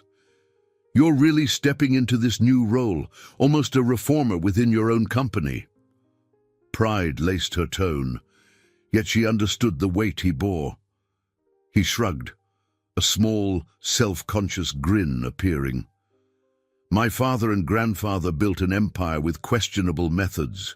If I don't try to change it, who will?" His face turned serious. "And if we fail, we won't," Rachel interjected firmly. "We've come this far." That afternoon, as the pace at the office slowed, Marcus and Rachel retreated to his corner office, shutting the door behind them. Tall glass walls offered a panoramic view of the sun breaking through lingering clouds. Rachel felt a surge of gratitude for the relative quiet after the stormy events of the past few days. Marcus leaned against his desk, folding his arms. "I talked to my mother this morning. She said she's proud of our decision to be open about the company's past. That's not something I ever expected to hear from her." Rachel recalled Victoria Stone's refined, somewhat distant demeanor. "She never seemed the warmest person, but I'm glad she's showing support." Nodding, he glanced at the cityscape. "I never realized how hungry I was for a different kind of legacy. Sometimes I think I wanted to prove to my grandfather that I could hold the empire together without stooping to his tactics." Stepping closer, Rachel placed a hand gently on his arm. You already have, Marcus. And now it's about building something new on top of that foundation. She hesitated, swallowing her own uncertainty. Thank you for standing by me, for not letting Edgar's accusations tear us apart. His gaze fell on her with an intensity that made her heart skip. I could say the same. You've shown more courage than anyone I've known. He paused, inhaling as though weighing his next words. Rachel, whatever started this marriage, He trailed off, searching her face. Tension crackled in the air, an unspoken admission hovering between them. Before either could gather the courage to speak more plainly, a knock at the door shattered the moment. Beverly poked her head in, apologetic. I'm sorry, but the board members have arrived for a quick briefing. Marcus pinched the bridge of his nose, exhaling. Of course, we'll be right there. Rachel bit back a sigh, both relieved and disappointed by the interruption. As they left the office, she reminded herself that they had time to figure out the shifting lines of their relationship once the urgent fires had been doused. For now, she braced her shoulders for another corporate battle, determined to protect the fragile progress they had made. They would rebuild Stone Enterprises in the wake of the truth, and in doing so, perhaps find a more authentic path for themselves as well. A full week passed after the explosive press conference, and the corporate environment settled into an uneasy equilibrium. The Robert Cooper Fund occupied a prime segment on Stone Enterprises' website, reflecting a renewed commitment to ethical practices. Board members who had once been skeptical, particularly those fearful of Edgar Coleman's aggressive tactics, softened their stance when they saw investors responding positively to the company's new moral direction. For Rachel, days blurred into a series of meetings, public relations sessions, and philanthropic planning. Each morning, she rose early, exchanged a few curt pleasantries with Marcus over coffee, and then tackled her responsibilities. They found themselves working side by side, presenting a united front to the world. Yet in private, an emotional undercurrent lingered between them, intense but unspoken. On a crisp Monday morning, Rachel slipped into the penthouse kitchen to find Marcus hunched over a laptop, reviewing a spreadsheet. He glanced up, managing a faint smile. Morning. I'm going over projected budgets for the Cooper Fund. Turns out we have more applicants than expected, some from out of state. She poured herself a cup of coffee, leaning over his shoulder. That's a good problem to have. Means people trust it's real, that will actually help. He closed the laptop, rubbing his temples. I want to be sure we manage expectations. We can't fix everything overnight. Rachel nodded, memories of her father's struggles flashing in her mind. Even one family saved from total ruin might be enough to honor Dad's name. She paused, hesitating. I've been thinking we should visit some of these businesses ourselves, show them that this fund isn't just a PR stunt. A spark of interest lit Marcus's eyes. Hands-on involvement would make a statement. Let's arrange that. Maybe Charlotte can suggest a few local candidates. Relief and excitement mingled in Rachel's chest. Great, let's do it. Arriving at Stone Enterprises that same morning, they were greeted by curious but cordial employees. Andrew Wallace intercepted them near the elevator with a grin. I've just come from a board subcommittee. They want to highlight the Cooper Fund at next month's shareholders report. Possibly a dedicated segment praising your leadership. Marcus raised an eyebrow. Our leadership, you mean Rachel's as much a part of this as I am? Andrew chuckled. Of course, they still need to see the final numbers before it's official, but it's leaning positive. Edgar's push for a separate ethics investigation never gained enough traction. He's strangely quiet these days. Rachel's spine prickled at that. Edgar never stayed silent without reason. As if reading her thoughts, Andrew sighed. He's probably regrouping, but for now, the board is cooperating. Let's hope it lasts. They parted ways, and Marcus and Rachel walked together down the wide corridor. Their footsteps echoed in tandem, an unspoken rhythm developing as they tackled daily tasks. This routine was oddly comforting, no longer just an act for external observers, but a genuine partnership. She recalled the early days of their sham arrangement, feeling a pang of wonder at how far they'd come. That afternoon, Rachel found herself in the staff lounge, taking a rare break. She gazed out a nearby window at the busy Manhattan streets, mind swirling with half-formed plans for the Cooper Fund. Marcus entered, pausing when he saw her alone. He carried 2 bottles of sparkling water, offering one to her. "Thought you might be thirsty," he said softly. She accepted it, gratitude flickering. "Thanks, I was just trying to wrap my head around how quickly everything's changing. A few weeks ago I was still worried about paying off my mother's medical bills." She managed a light laugh. "Now I'm co-managing a fund that might help dozens, maybe hundreds of people." Marcus's expression softened. "I know it's been overwhelming, but you're doing a remarkable job, Rachel." She looked up at him, noticing the strain on his features. "And you're juggling the entire Stone Empire, plus damage control, plus heading the fund. How are you holding up?" He exhaled, gaze distant. "Honestly, I'm tired, but part of me feels lighter, like we're finally building something worth the Stone name." Emboldened by his candor, Rachel reached for his hand, giving it a gentle squeeze.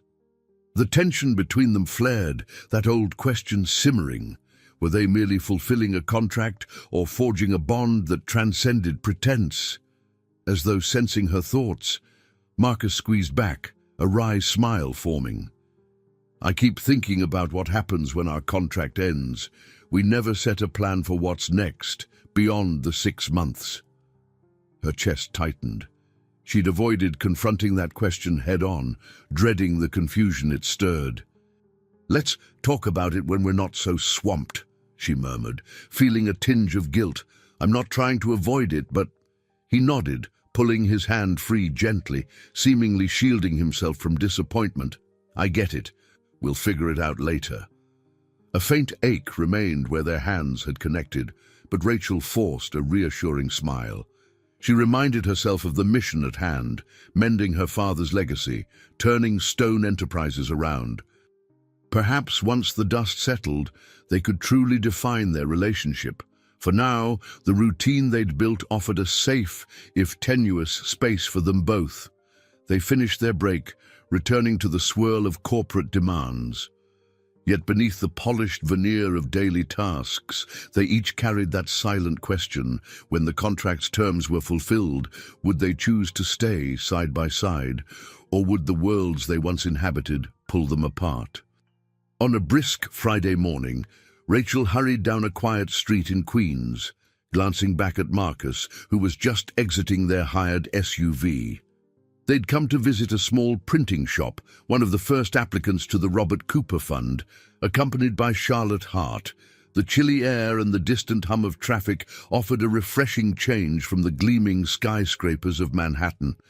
The shop's exterior was modest, an old brick facade, paint peeling around the window frames.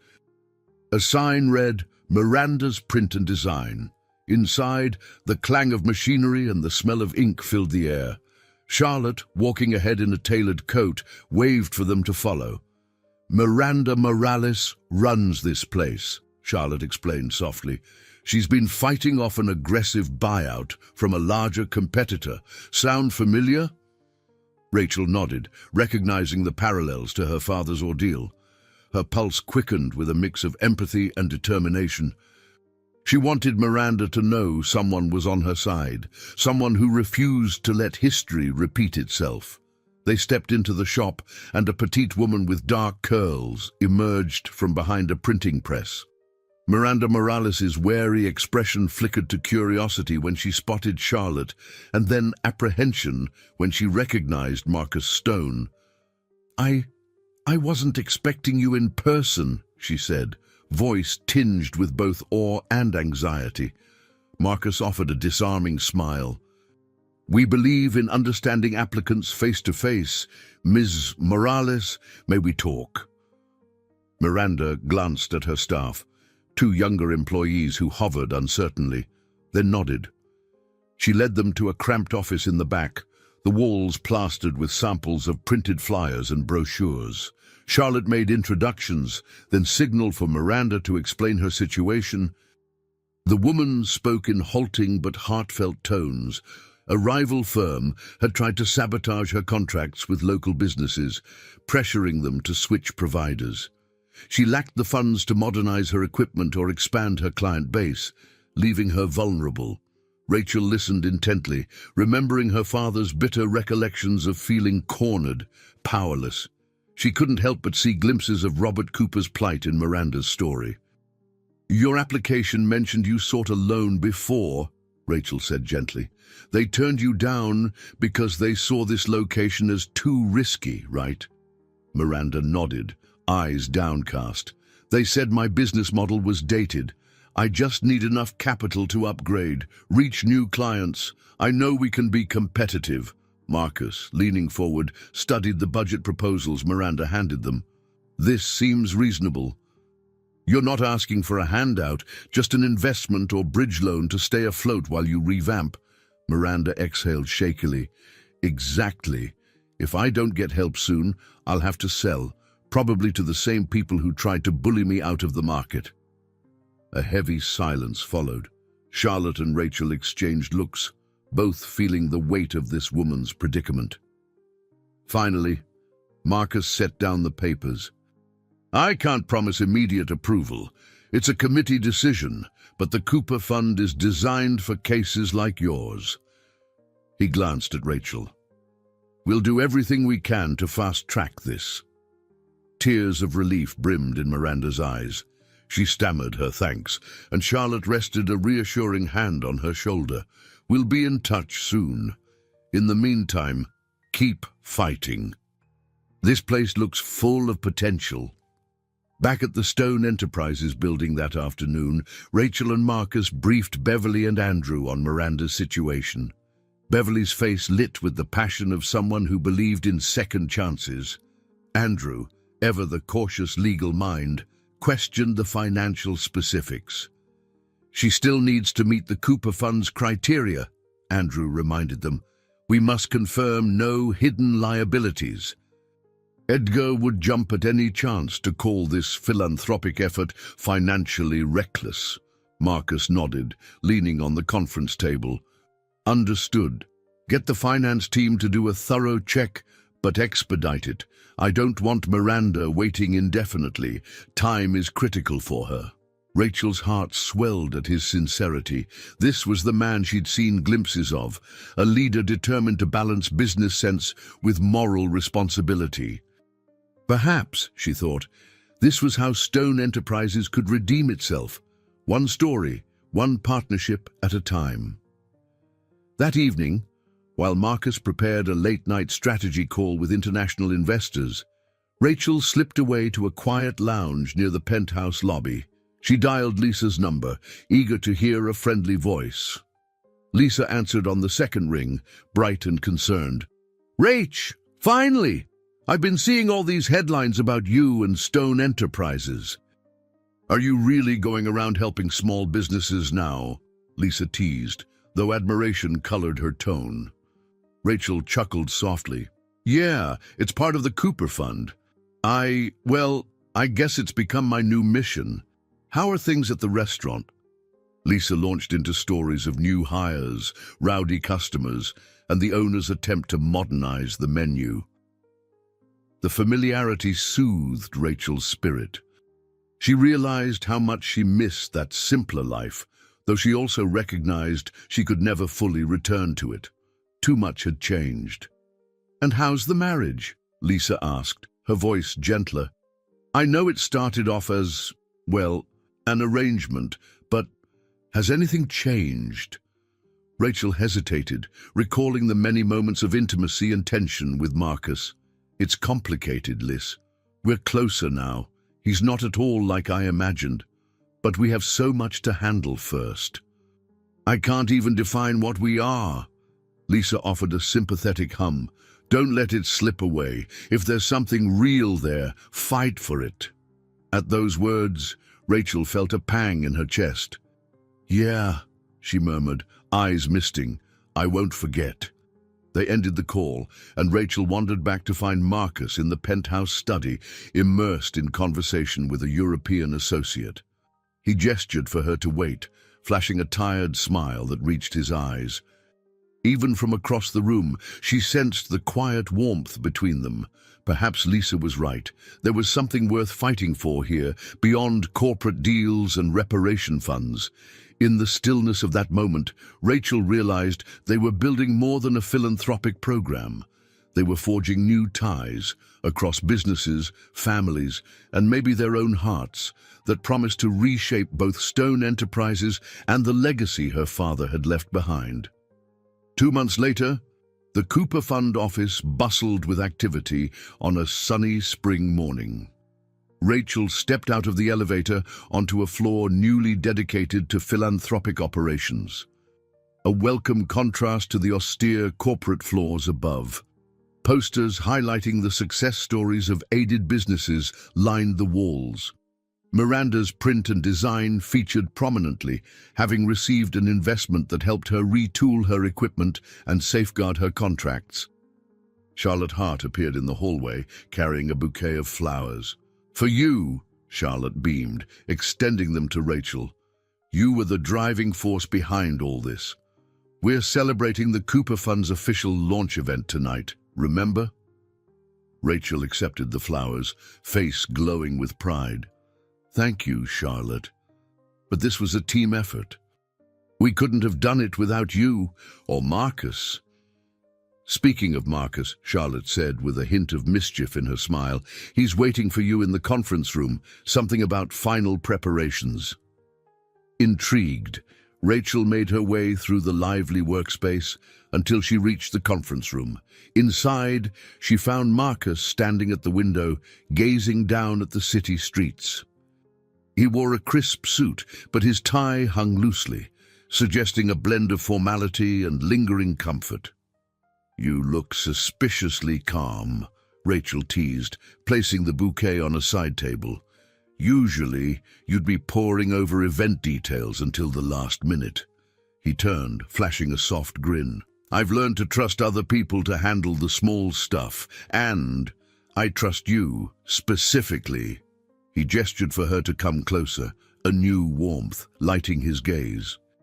Her heart fluttered as she stepped toward him. The board, investors, and employees had finally embraced the Cooper Fund after seeing the tangible impact it created. Edgar Coleman had tried multiple times to resurrect rumors and sow doubt, but with each success story, his influence waned.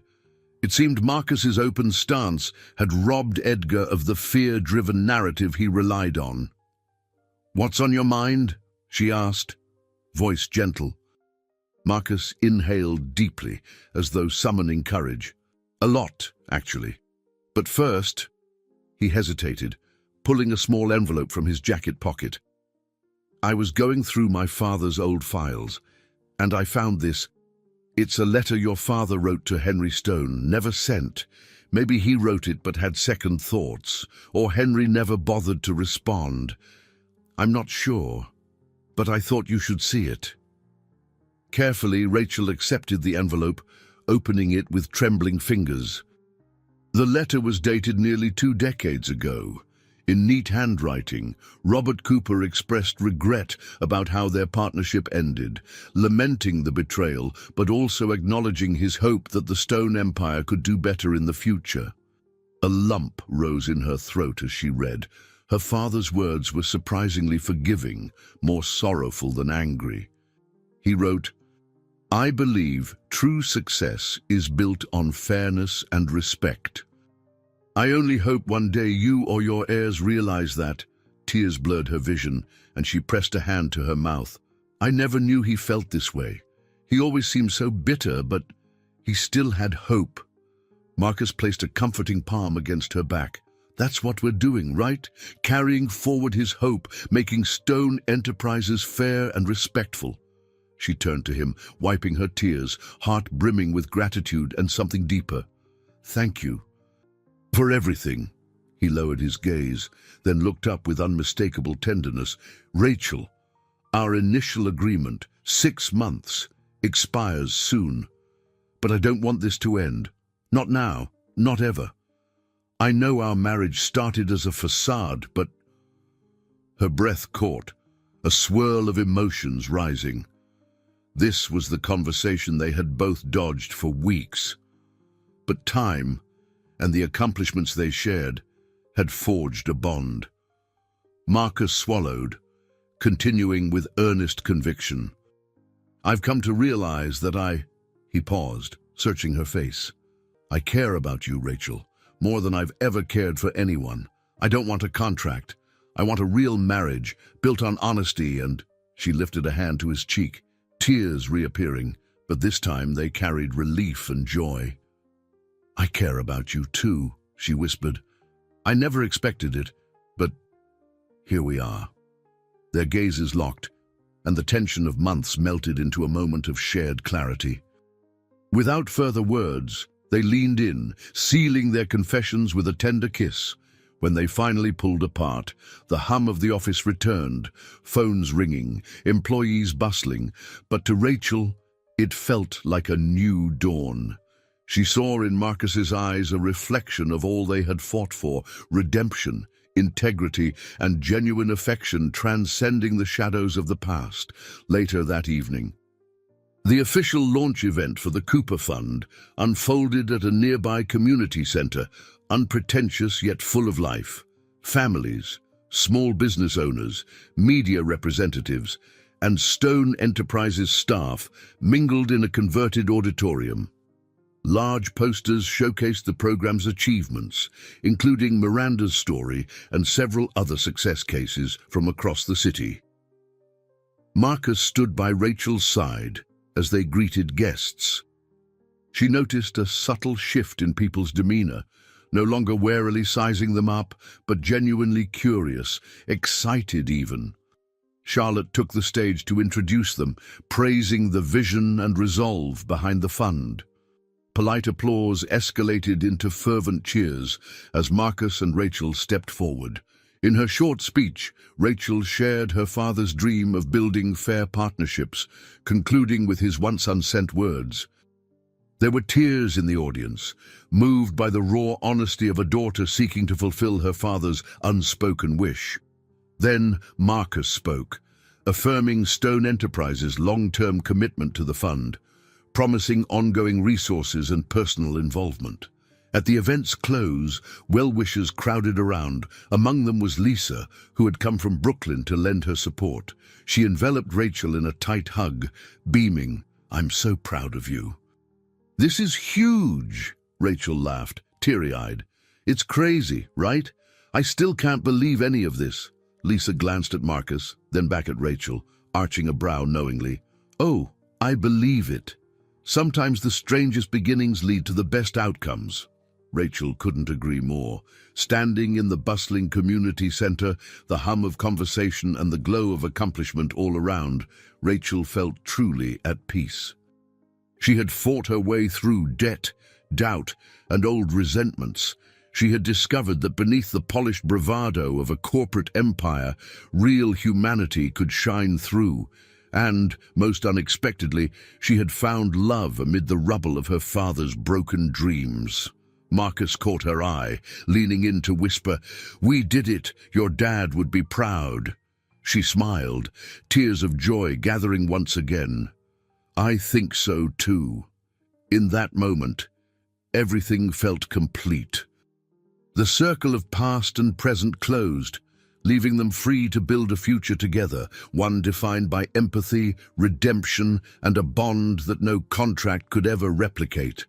They walked side by side out of the spotlight into a world that felt brighter and more hopeful than ever before. I hope you enjoyed today's story. Subscribe to the channel so you don't miss more stories like this. Leave a like and comment below what you thought of the story. See you in the next video.